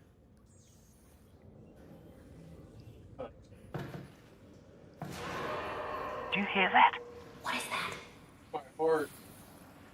My heart.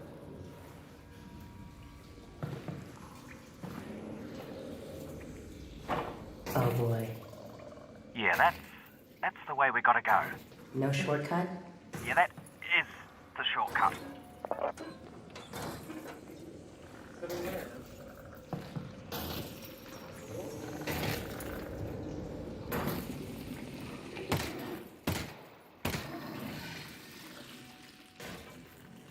Oh, shit.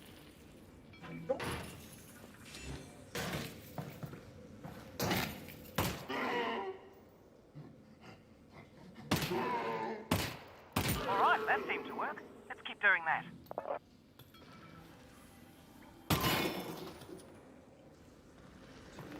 Oh, this game, it looks so good. I mean, I don't know if you can see it, like, but it looks like on the PC. On PC, it looks. On here, it looks pretty damn real. Like, this looks so cool. Even like, yeah, the movement. You can change the movements to like how I have it's teleporting. It's like the easiest way. It's like the easiest way, which is like teleport. You just move the analog stick and do this, and it teleports you. And so it's a really nice. It doesn't make you sick. And you can just stay in one spot and just like turn.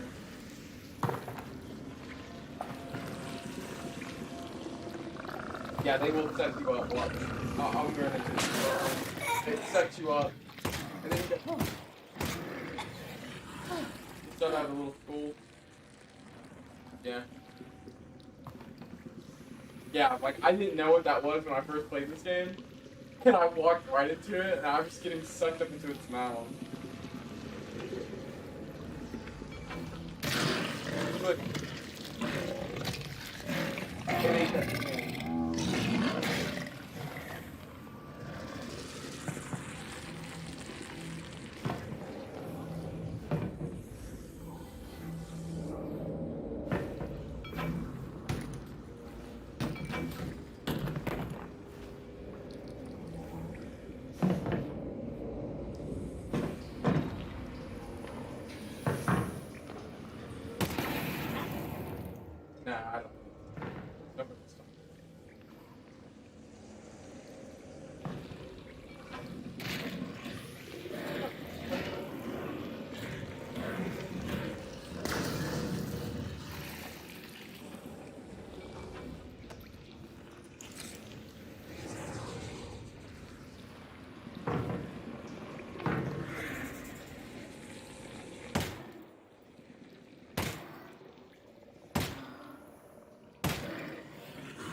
Ah! Give it back! No!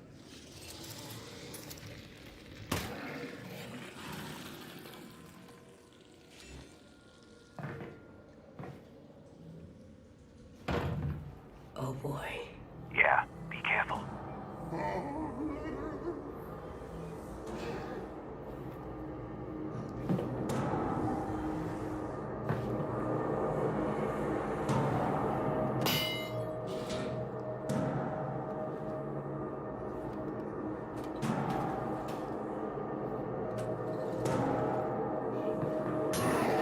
Oh, I'm gonna get up now all of a sudden.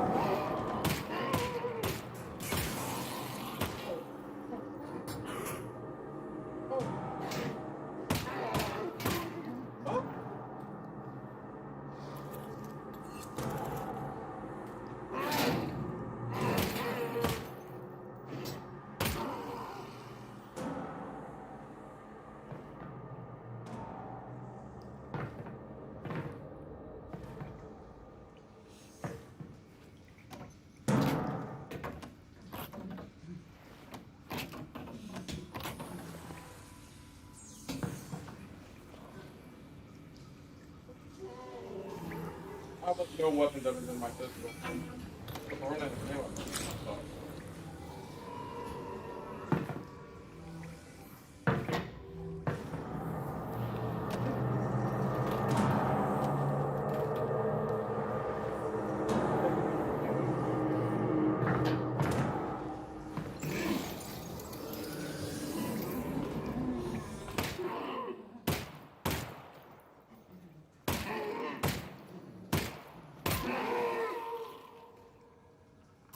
Take a whole clip just to kill one. Alex, I think that's a combine fabricator. Put something in it. I want to see how this thing works. Got it. Will it work on the Russells? No, but it should fix up that pistol nicely. Good thing, too, I gave you one of my lesser guns. Thanks, Russell. Well, you know, in case it doesn't make it back. Tell you what, Russell. If I die, I owe you a gun. You owe me a gun anyway. That wasn't a gift. That's my gun.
Nice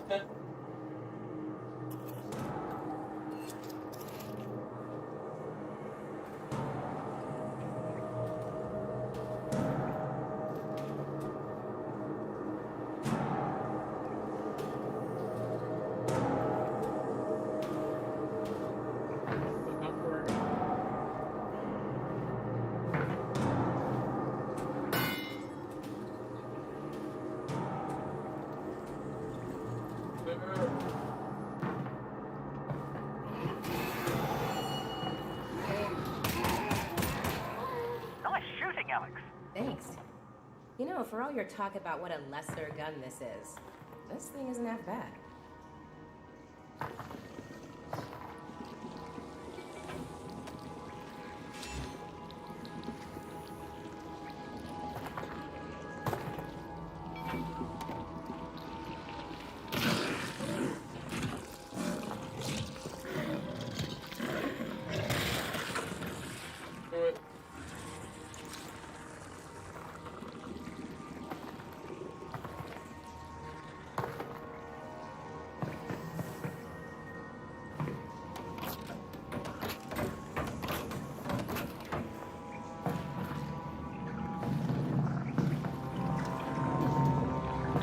Hit crab! I see it.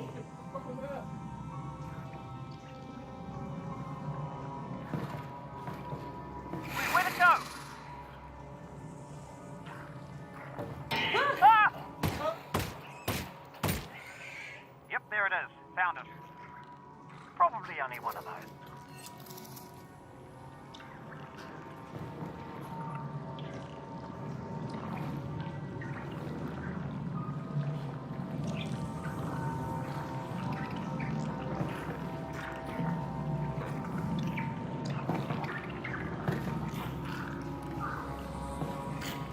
Okay, two of those.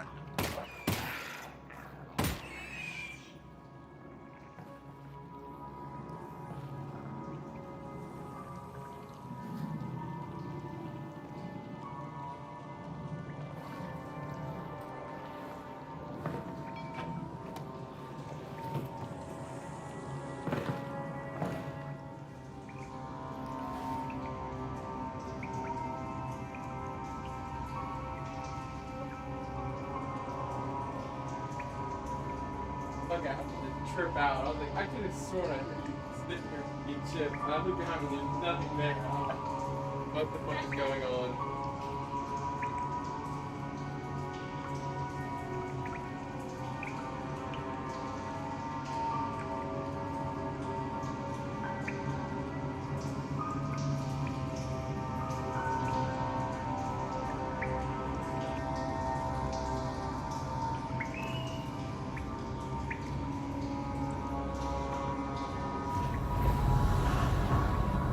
Heard anything about Dad, Russell? No. Radio silence since he got on the train. Damn it. Well, the good news is he's probably fine. How do you know that? Because they're taking him to Nova Prospect to torture him. That's the torture place. So they're hardly going to torture him before they get there. So he's fine. Logically speaking. Oh, shh.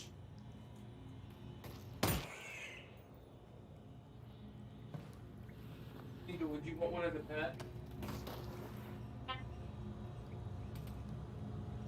Oh, that'd be so cute to have this little thing running around. Imagine it taking a shit. Toilet. But do you see it? Oh, my God. Cute though.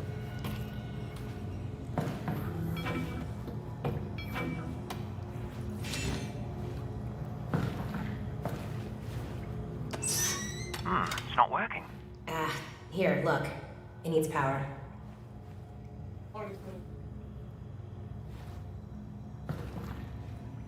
I did not do one of those.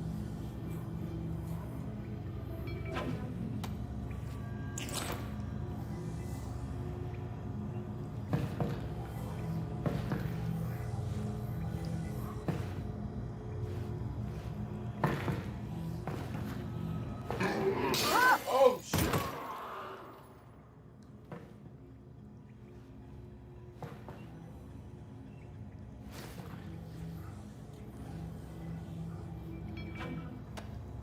That there is a floppy disk. We used to store information on them, with magnets, if you can believe it. Huh. Specifically, 2 micrometers magnetic iron oxide, 3 micrometers barium ferrite, 1.2... Russell? How do you know all this? I'm reading it here on my computer. I downloaded the internet before the war. You downloaded the entire internet? Most of it. Nice. Yeah, it is.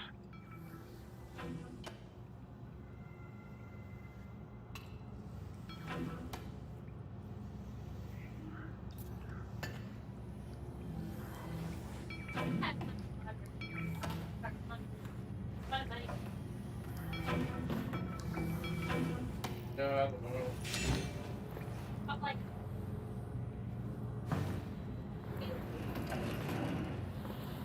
Oh, I mean, maybe it's now what, 4? Yeah, then we'll probably do it.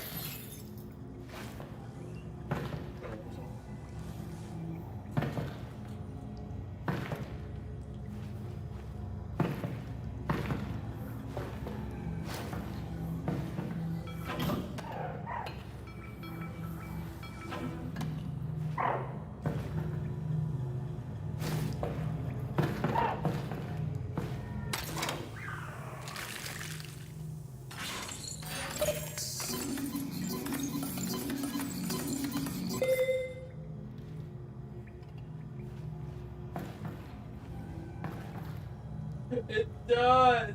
No! I know I killed them.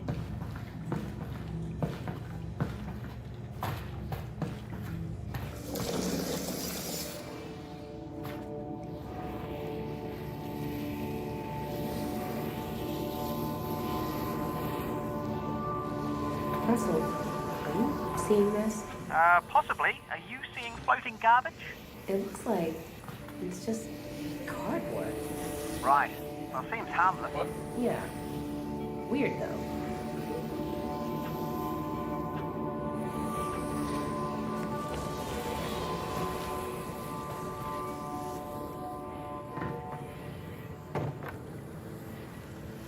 What is that?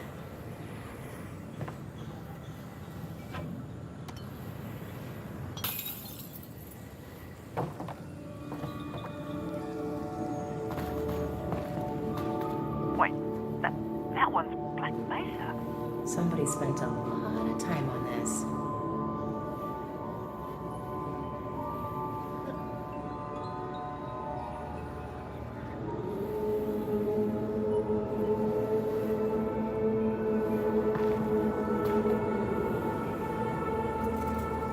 Whoa. More floating cardboard.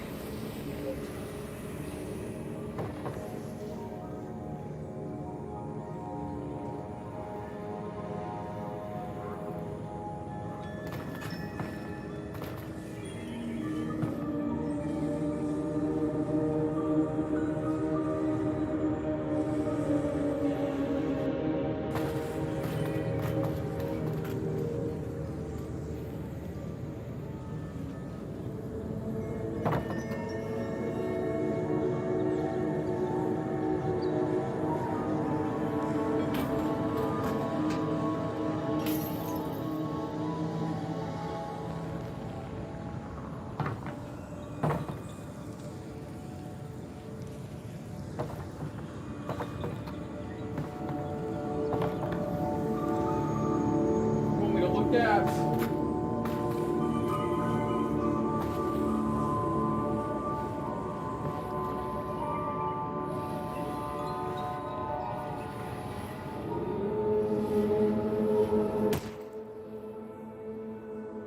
Do you want me to shoot it?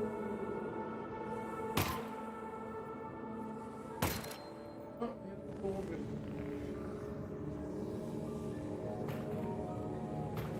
Oh, maybe.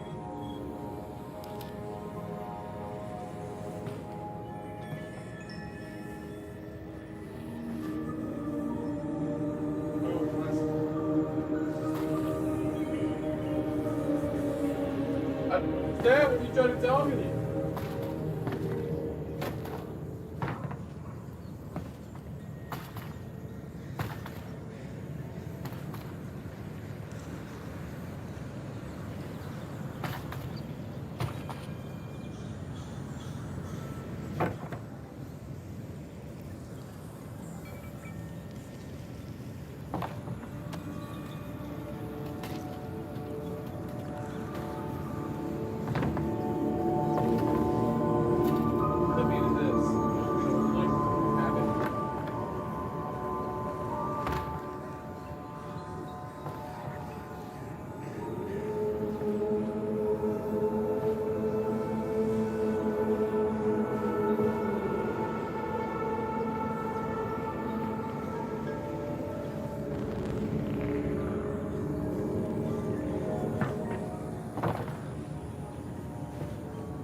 I'm fine, Russell. What's up? I'm losing your signal. Alex? Alex? If you can still hear me, keep heading in the same direction and try to get above ground. Russell? Russell?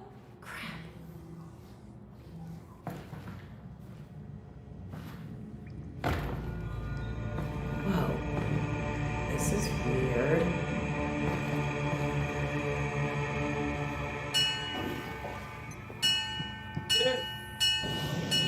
Oh. The Alex fans. You received my messages. I did? Come, intern. Okay. Thanks. You are welcome. So, what's a Vortigaunt doing here? Cooking. Right, but I mean in general. I have a brain injury. Oh, I'm sorry to... My brain is injured. That's terrible, and I hope... Look, I'm actually pretty busy looking for my father.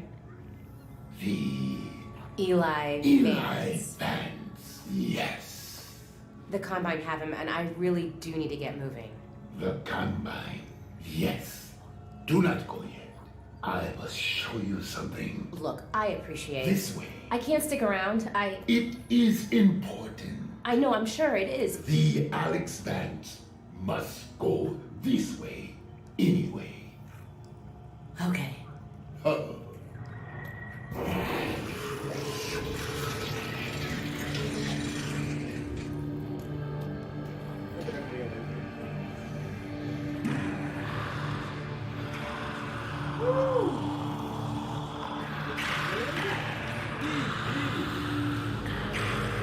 Enter.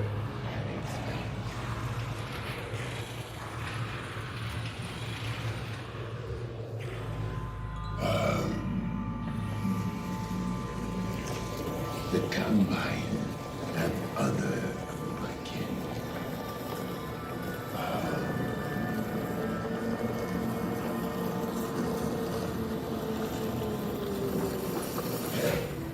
Like the Eli and the Alex Van will free them. I would help. I really would, but the Alex Vance is honestly very busy saving her dad. You will not save him. He is dead. What? Or he will be. Is or will be? It is a matter of perspective. But Alex Vance alone cannot prevent his fate. Look, thank you for everything, but I really have to go. And I'm sorry, but I really don't have time for riddles. No riddles. The Combine drilled here. I am severed from the vortessence. I am alone in my head. I'm sorry. Look, if I can, if I run across your friends, I will see what I can do. You have saved my kid. I haven't. Then you will.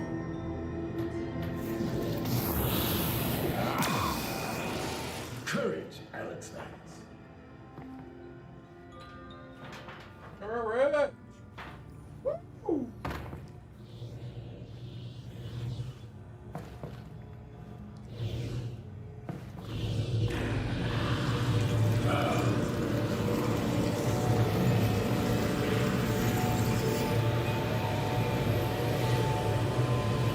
I will help the Alex Vance.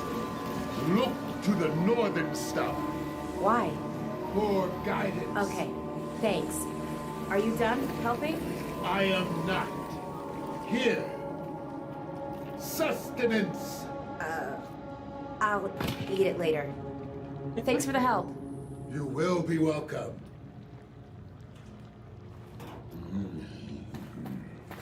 He gave me one of them little things to eat.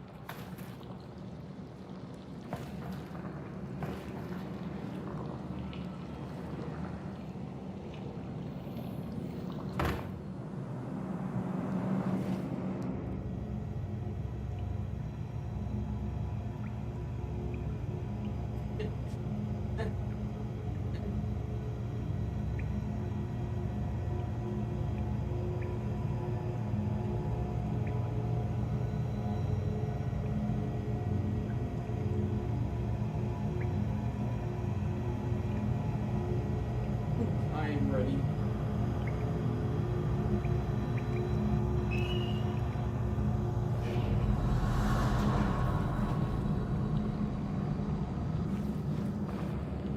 Alex! Alex, the signal's back. Can you hear me? Are you okay? Russell, I'm good. How's Dad? They've got him on the train. He's on the move. You've got to find Fairview Junction before they get there. I'm working on it.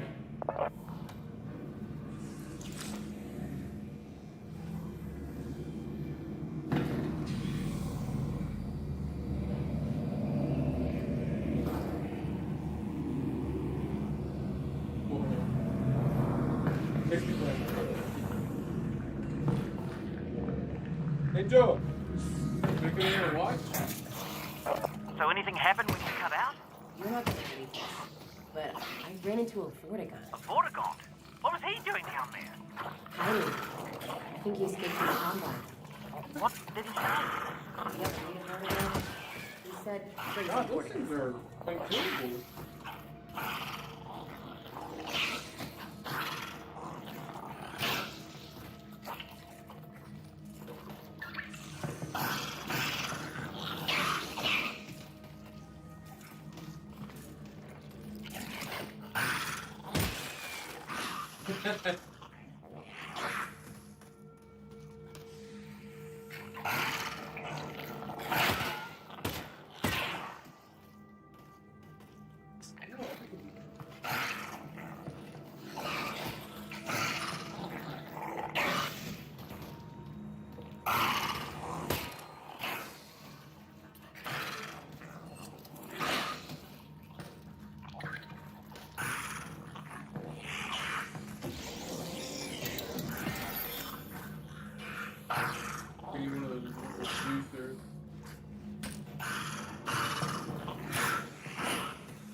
Good.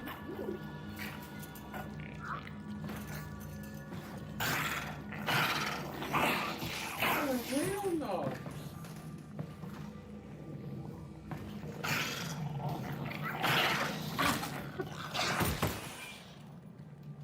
No.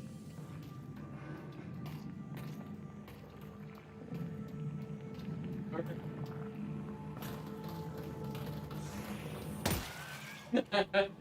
I'm safe in here. Yeah.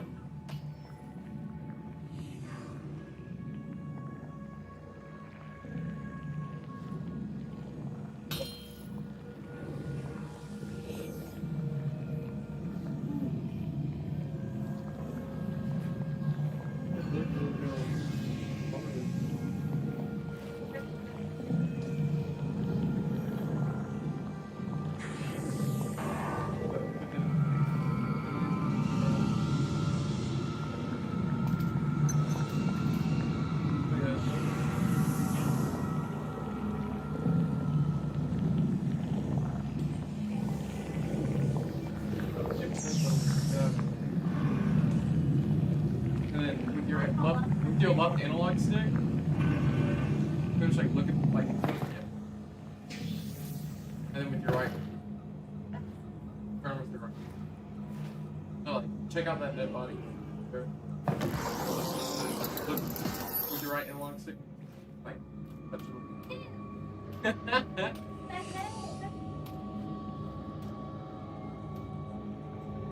Yeah.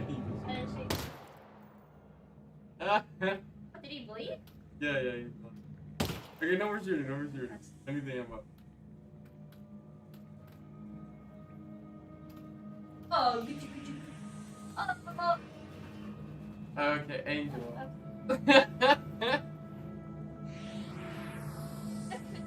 Oh, you should. And some parts of the map, it looks so fucking disgusting, but it's so cool.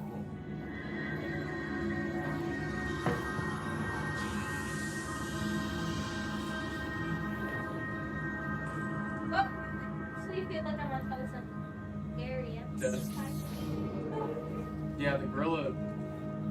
When I was playing gorilla tag, you like fall on it.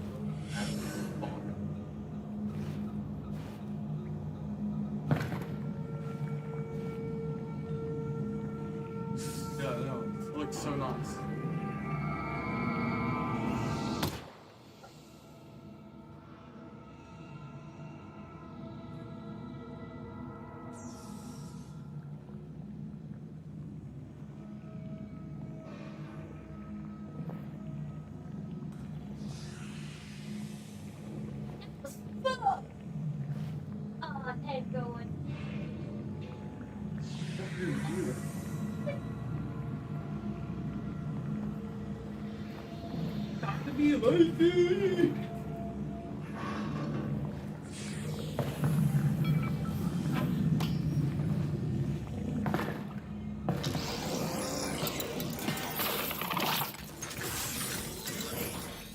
Oh, that Vortigaunt I met? He did give me a head crab to eat. Oh, great! What did it taste like? Tell me how you Russell, I didn't eat it. Oh, that zombie has a shotgun. Run. Hey,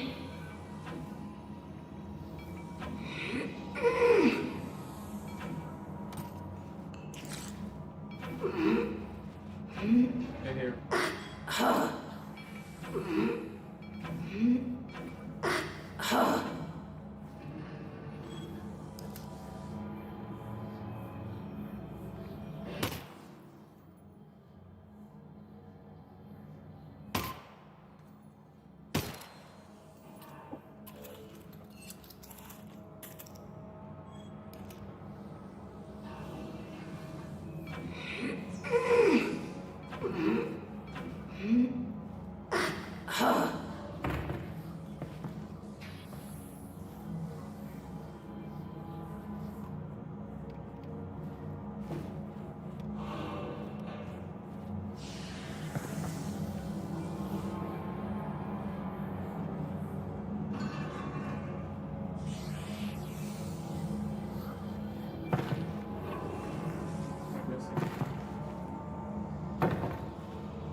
Give me the shotgun.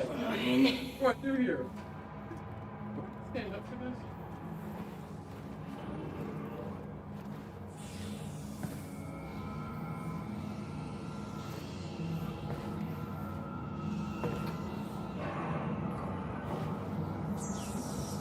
Oh, I see. How did I not see that?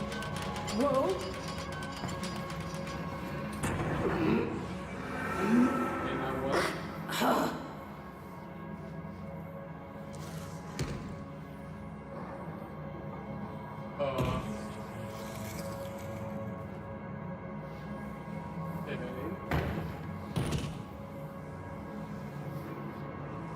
Okay.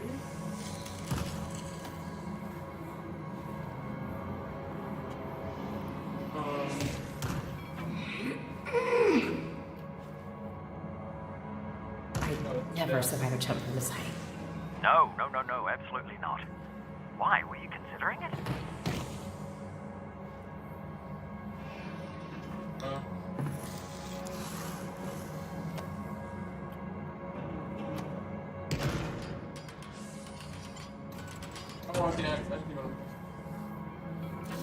Do you hear that?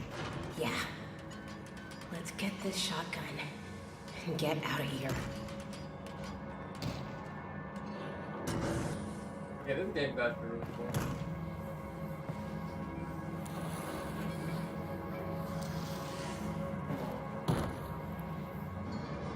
Got it. Hurry up and load that thing. It's getting louder. Alright, load it. Okay, then what? Last one. Oh, that's cool. How the fuck do I get out?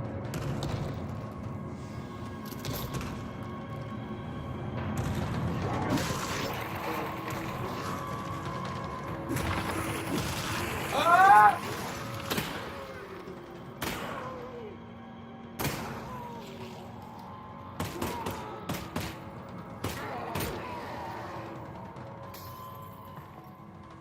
That hole is tight.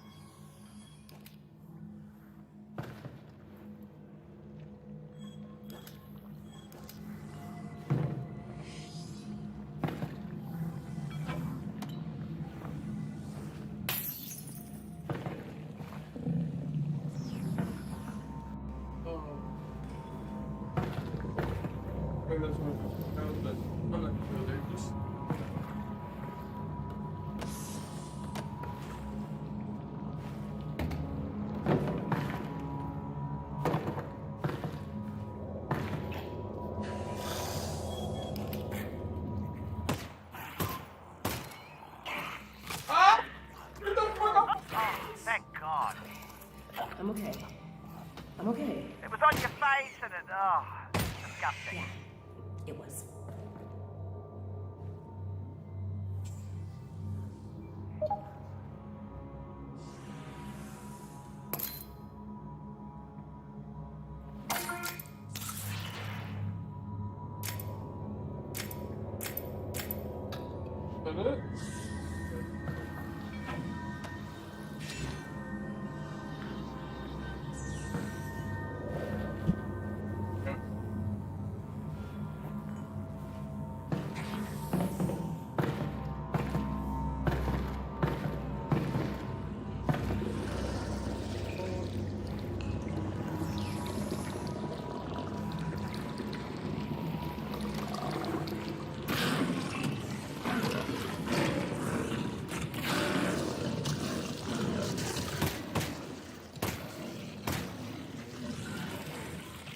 Loot!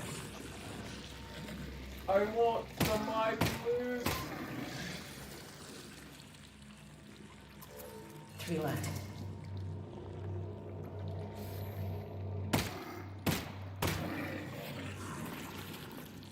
No loot! You shitting me. Wait, loot.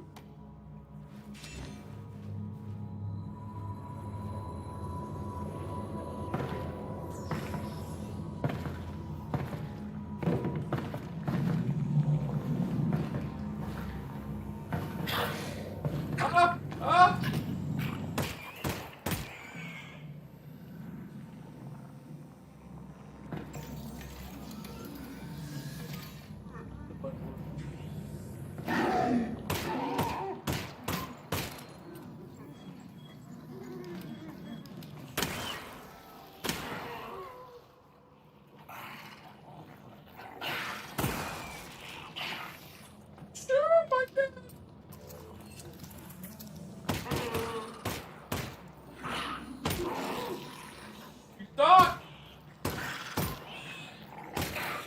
Ah! Last mag.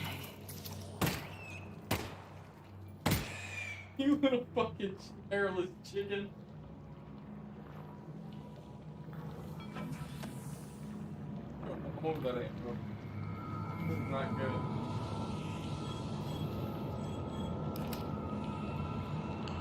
Two shells left.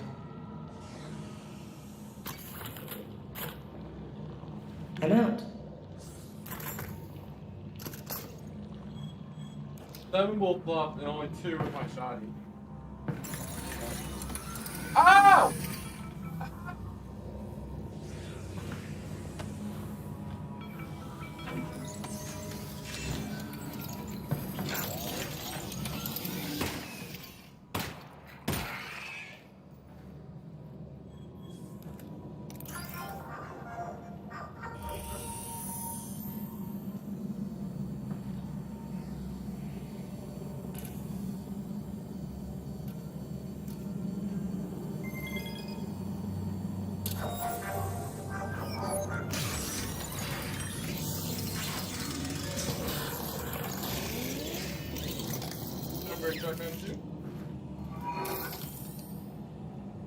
Okay, let's do burst.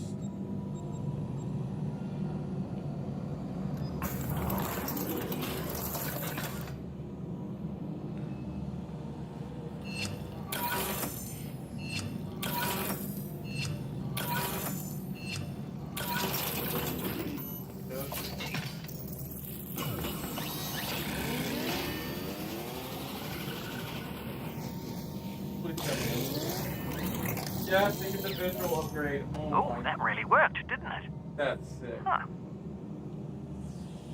That is so cool. Okay.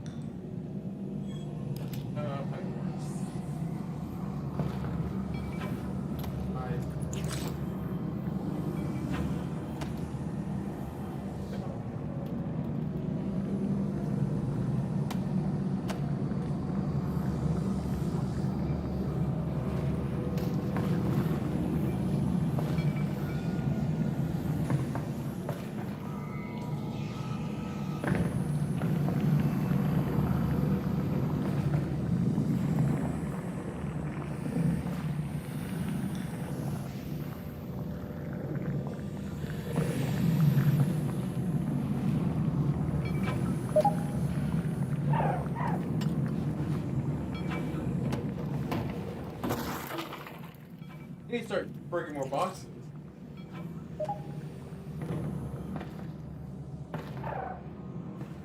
No, I'm sorry, money. I'm sorry.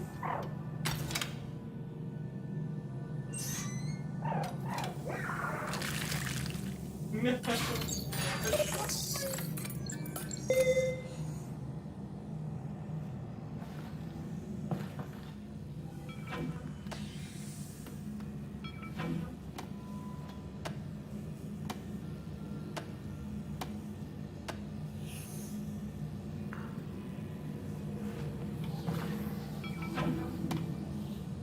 Yeah. We can call this.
Max left.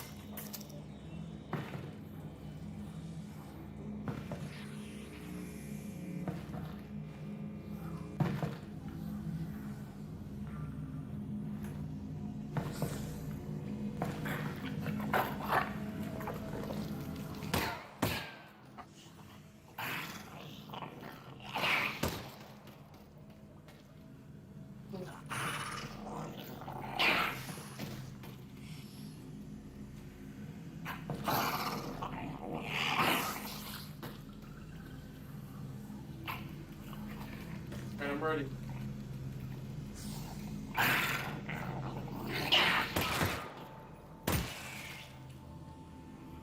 Why do I still get scared?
Whew.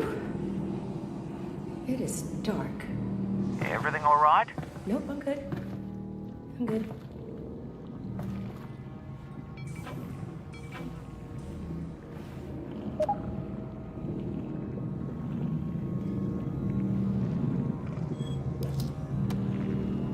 Oh, thank God.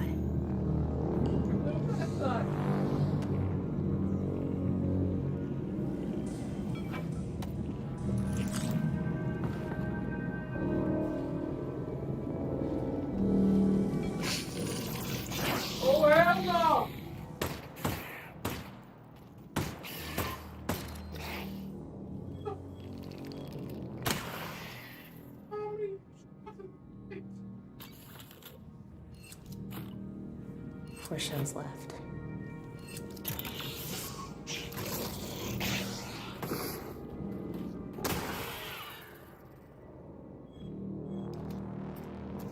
Three more.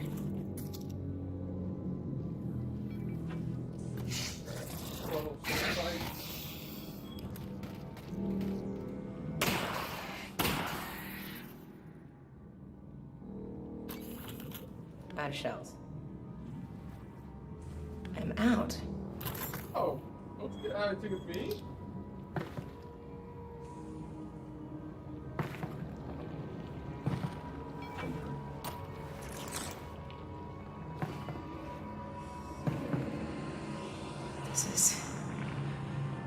This is fine.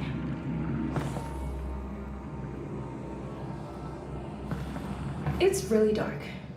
Russ, Yeah? can you just talk About what? about anything? Literally anything. Well, I think that given our situation, your irrational fear of the dark is actually quite appropriate. You know, I can give you easily 100 reasons to be terrified. Okay, that was my fault. I'll be more specific next time. Big fan of this flashlight. And it, not unlike yourself, is also sensitive to the dark. Oh yeah? Meaning it should go on automatically when the lights go out. Oh, nice.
Oh my god.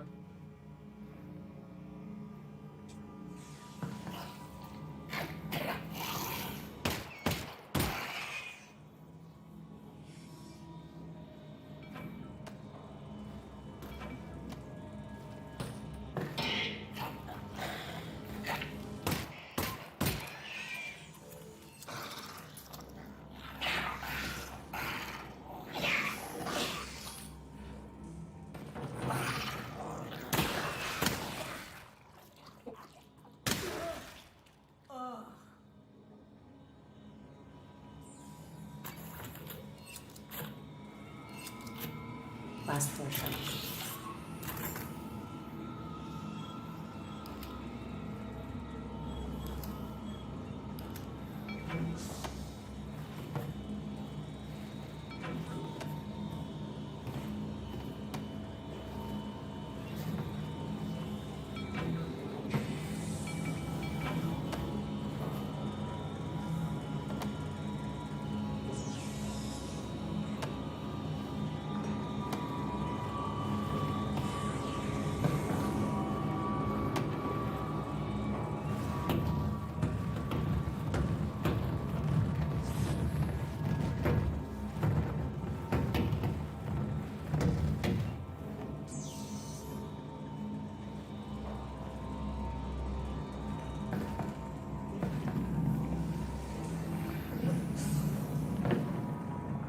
All right, Russ. Really need you to talk again. Absolutely. Be specific. Before. What was life like before the Combine? Ah, excellent. Alex, have you ever heard of a club sandwich? Nope. Not once. Right. To make a club sandwich, you need to start with bread. Not from a bread line, from a bakery across the street. Baked that day, okay? You add tomatoes, lettuce, not vegetable paste, fresh. Then you add bacon. That's from an animal we used to call the pig. You toast the bread, and you put all that inside it. You guys had all that? That's insane. It is. And I'm not done. Then you add a second sandwich on top of the first one. You put ham in it, also from a pig, and turkey from an animal we used to call the turkey. And more tomato, more lettuce, and a bunch of other things I'm forgetting. It was 6 inches tall and weighed a pound and had a dozen ingredients from 5 different continents. It was the most impossible food item you could imagine in any age before ours. Wow. I know, right? That is... wow. Thanks, Russ. You're welcome, Alex.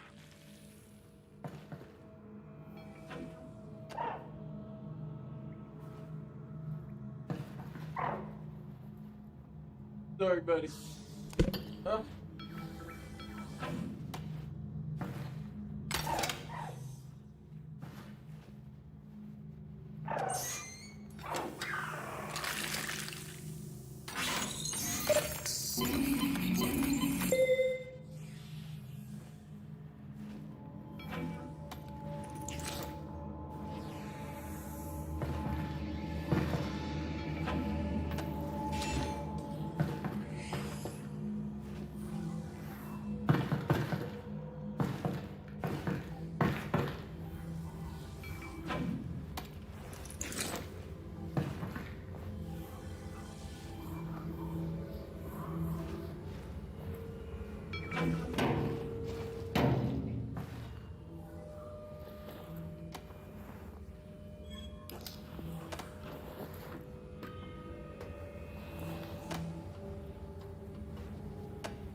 The hole.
hard. It hurts.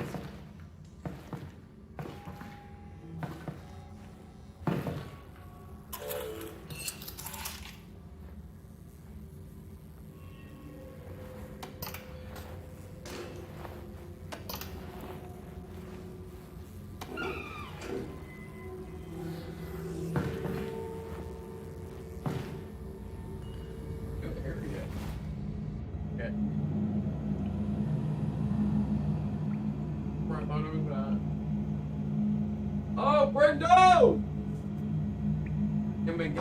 Oh shit. I didn't even know. And you've been typing for a bit, huh? Angel, you should. No. Fuck you, Brendo.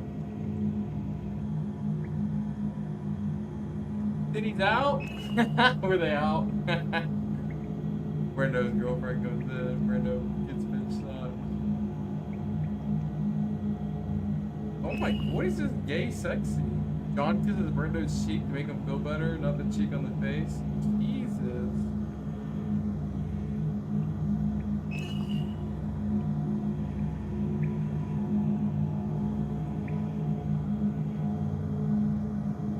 Alright, we'll keep going.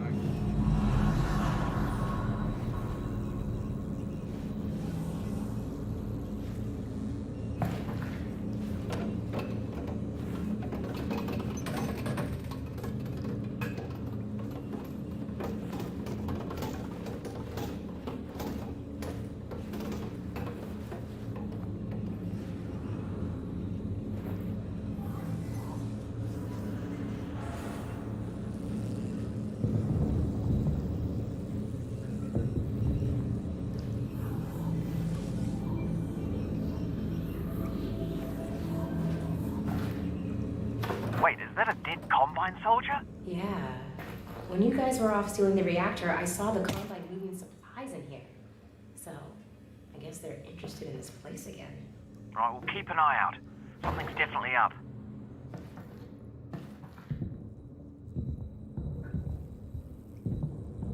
Oh, y'all hear that?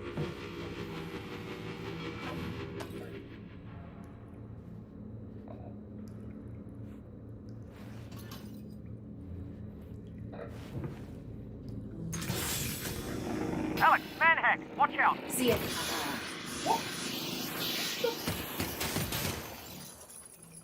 Dude, what was that?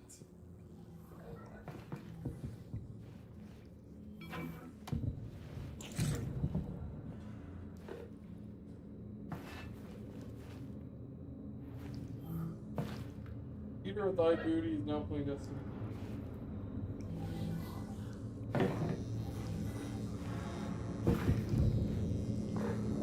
Oh wow, that looks so cool. Okay, so right now, what it's like to live on Earth on a scale of 1 to 10. I'd say right a 2. Yep, could always get worse. What would you rate it before the Combine showed up? Oh, that's a toughie. I don't know. Good day? I'd say 6. Yeah, strong 6. 6? That's not great. Well, that's life, Alex. You know, it's not always great. Well, maybe we get the Combine off Earth and we can shoot for like an 8, you know? Oh, an 8. Yeah, that really would be nice. Really nice.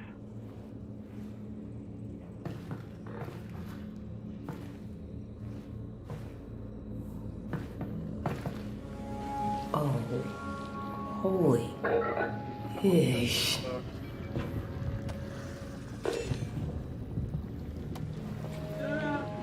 Drink that fuel, buddy. There we go.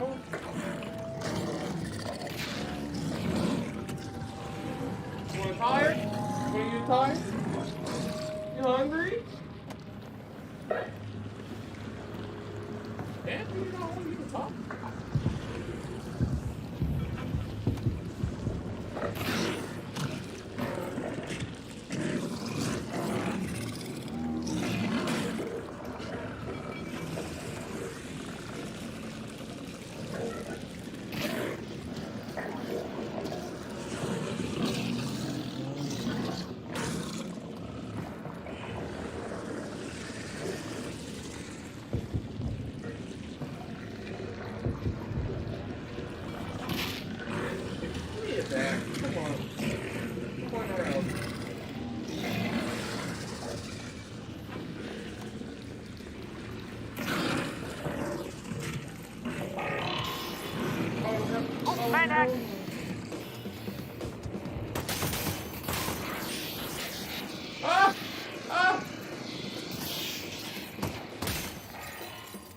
My heart!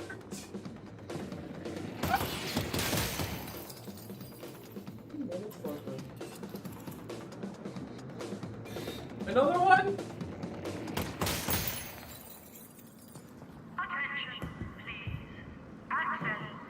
Angel, look! You have a premiere in this game! Look! It's you! Oh, come here. Come on.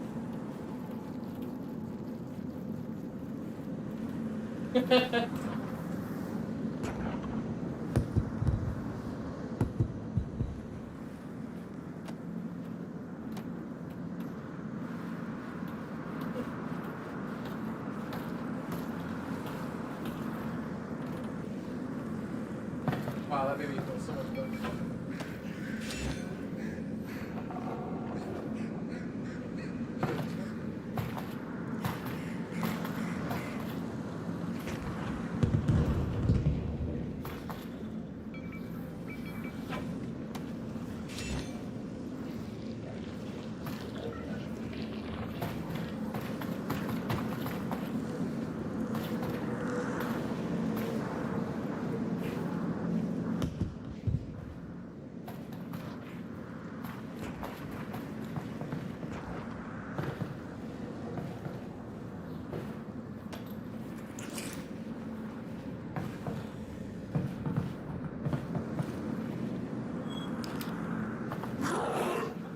Shit!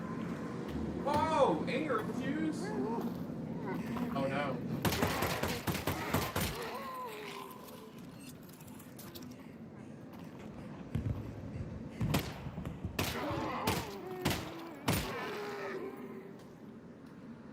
Anger issues.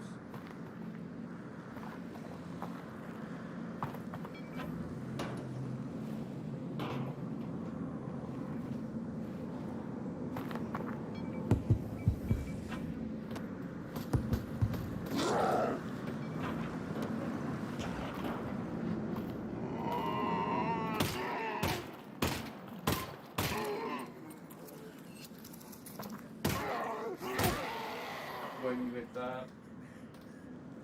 Little fucking bird.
Oh.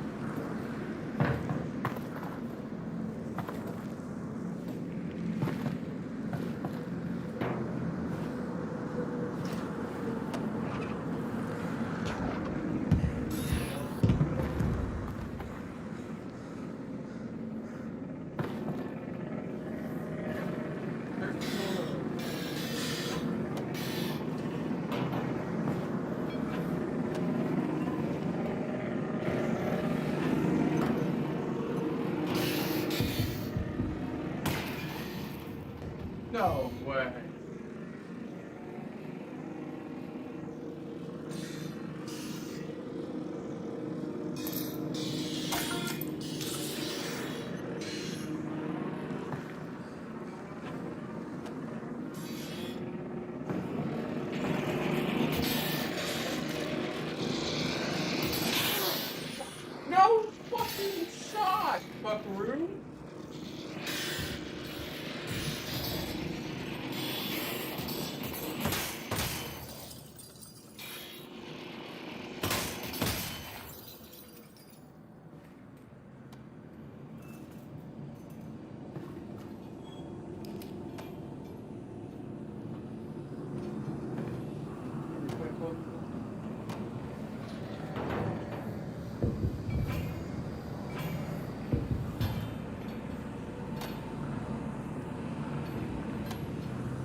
we get the Combine off first, what are you gonna do?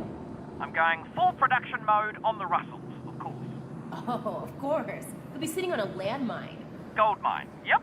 So here's the plan. Conservative estimate, I figure 1 year to get the world unconquered by the Combine, get them off the planet. So that's year 1. Then another year to mass produce the Russells. Although, just quietly, we will need to rebuild society first, you know, to get some basic infrastructure, jobs, money, that sort of thing. Otherwise people won't be able to buy them, you know. So, yeah, 3-year plan. Let's slot the infrastructure thing in for year 2. Oh, yeah, definitely. You're gonna want to put that in year 2.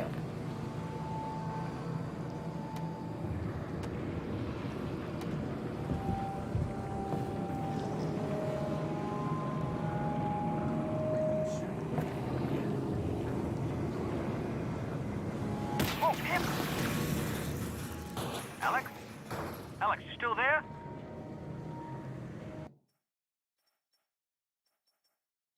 No fucking way. What is that?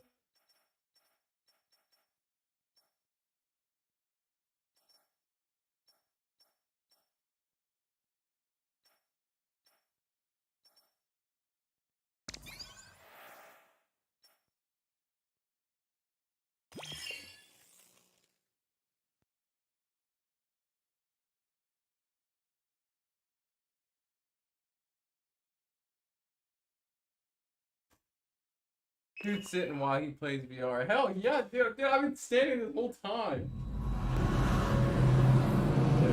So, yeah, 3-year plan. Let's slot the infrastructure thing. What? I still died? Alex?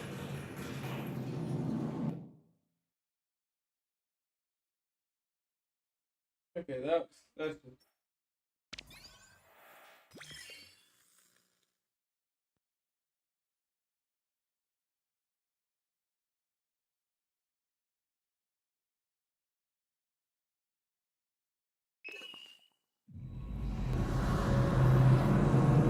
So, yeah, 3-year plan. Let's slot the infrastructure thing in for year 2. I guess. Oh, yeah, definitely. You're gonna want to put that in year 2.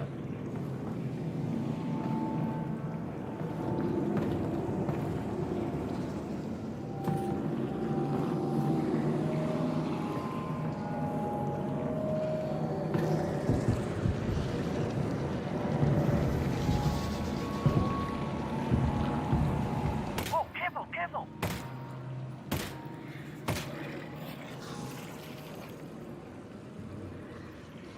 Oh boy. Getting dark again.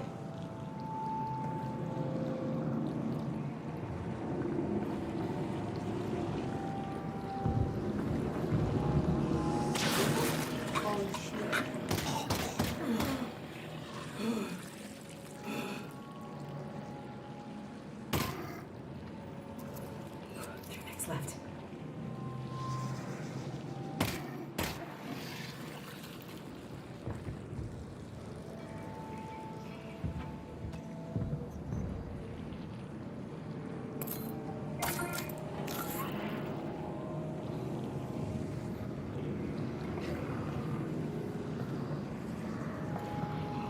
Need a roll again.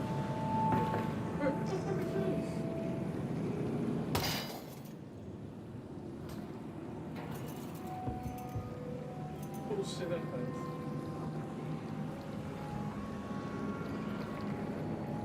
So, this whole 3-year Russell plan. You think you have a job for me? Job? Alex? You invented the Alex. Of course you can have a job. We could be partners. No! Oh, well, Well, there will be stock options. 5 to 10 year vesting period, obviously. Could be very lucrative for you, Alex, in the long term. I don't know what any of that meant, but sounds good, partner. Yep, sounds good. I was watching Alex? this game last night online. Did you see me? No, I did not know this. But yeah, I'm having some issues about that. Yeah, no, I was watching you. I said I couldn't play this. It's scary. You see it on the computer screen? Yeah. But look at the gun and stuff. No, I've seen when you were just learning how to pick up things, broke things. Yeah. Like when somebody gets fired, you're catching it. Yeah. And then you got through the gun action. Yeah. You know, Yeah. Oh, this feels like a real running. Yeah. Then they threw the bullets at you. Yeah. He was like, it's unloaded, and then it shoots whenever he Yeah. throws it. And he's like, oh, sorry, my bad. You had some kind of peanut butter on.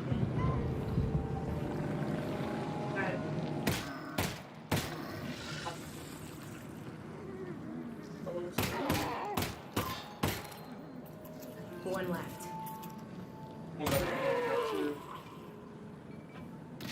Ah! Little shit.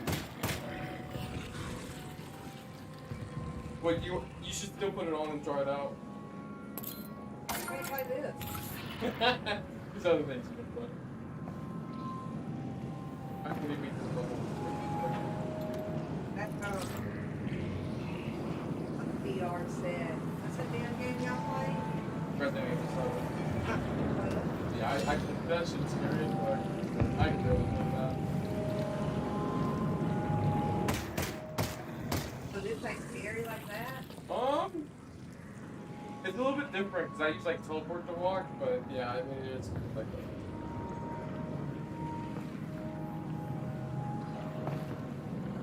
that. Resident Evil's way worse. Resident Evil's super scary. Creeping up on the switch. Yeah.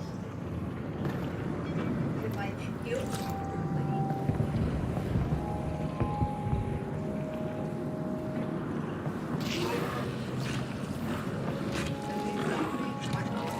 Yeah, they suck like this in your face. It's like...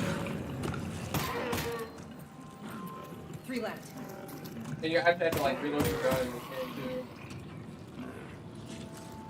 And like there's like certain buttons you have to hit. I don't know, it's pretty cool. Ah! What? How did I just die? Alex. Oh. But Yeah, your thing died last night. yeah, my headset died. It was pissing me off. I ended up just rage quitting. You're like, let me see if I can.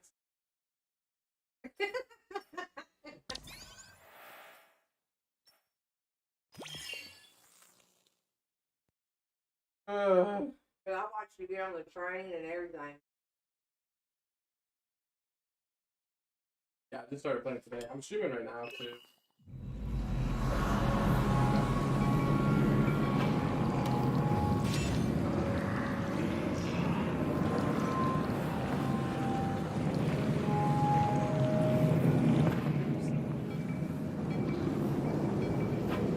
I mean, yeah, I haven't had that multi-stream for multi-channel. No, I can't. It took you forever to finally say, hey, Bessie, what's up, my Bessie? I said, that better good for me. It's for Angel. Oh. Angel, I don't. Oh, that's probably why Angel said it. Angel might have seen it or something, but she said, "Hey, bestie." Hey, bestie, for the resty. That's what she said. Oh, yeah, I was talking to that. And then a few minutes before, well, a little bit goes by, and Sean said, hey, Bessie, blah, blah, blah. And then I commented, I said, that better good for me. Yeah.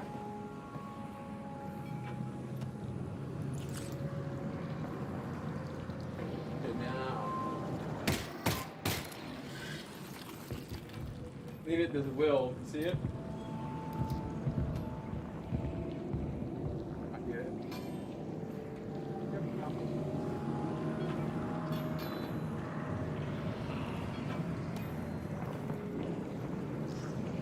So what makes it better than a PlayStation left?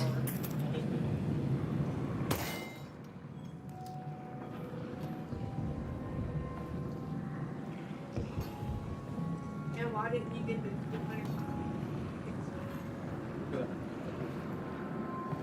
You're gonna have unlimited every fucking season.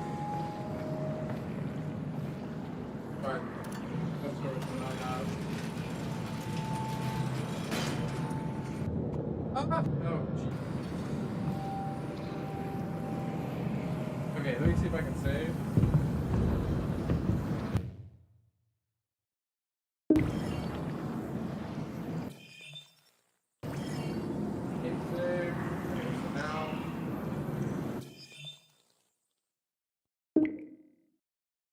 not gonna make you play that game. You wanna play Beat Saber? You can play Beat Saber anywhere in the house. Like I can go outside and go play. I don't know if I was thinking. Yeah, that's a regular game, ain't it? Yeah. It's a $30 game. Try it. What are y'all? Did y'all have to buy these games? Yeah. So y'all just been blowing money on? Nope. My stream.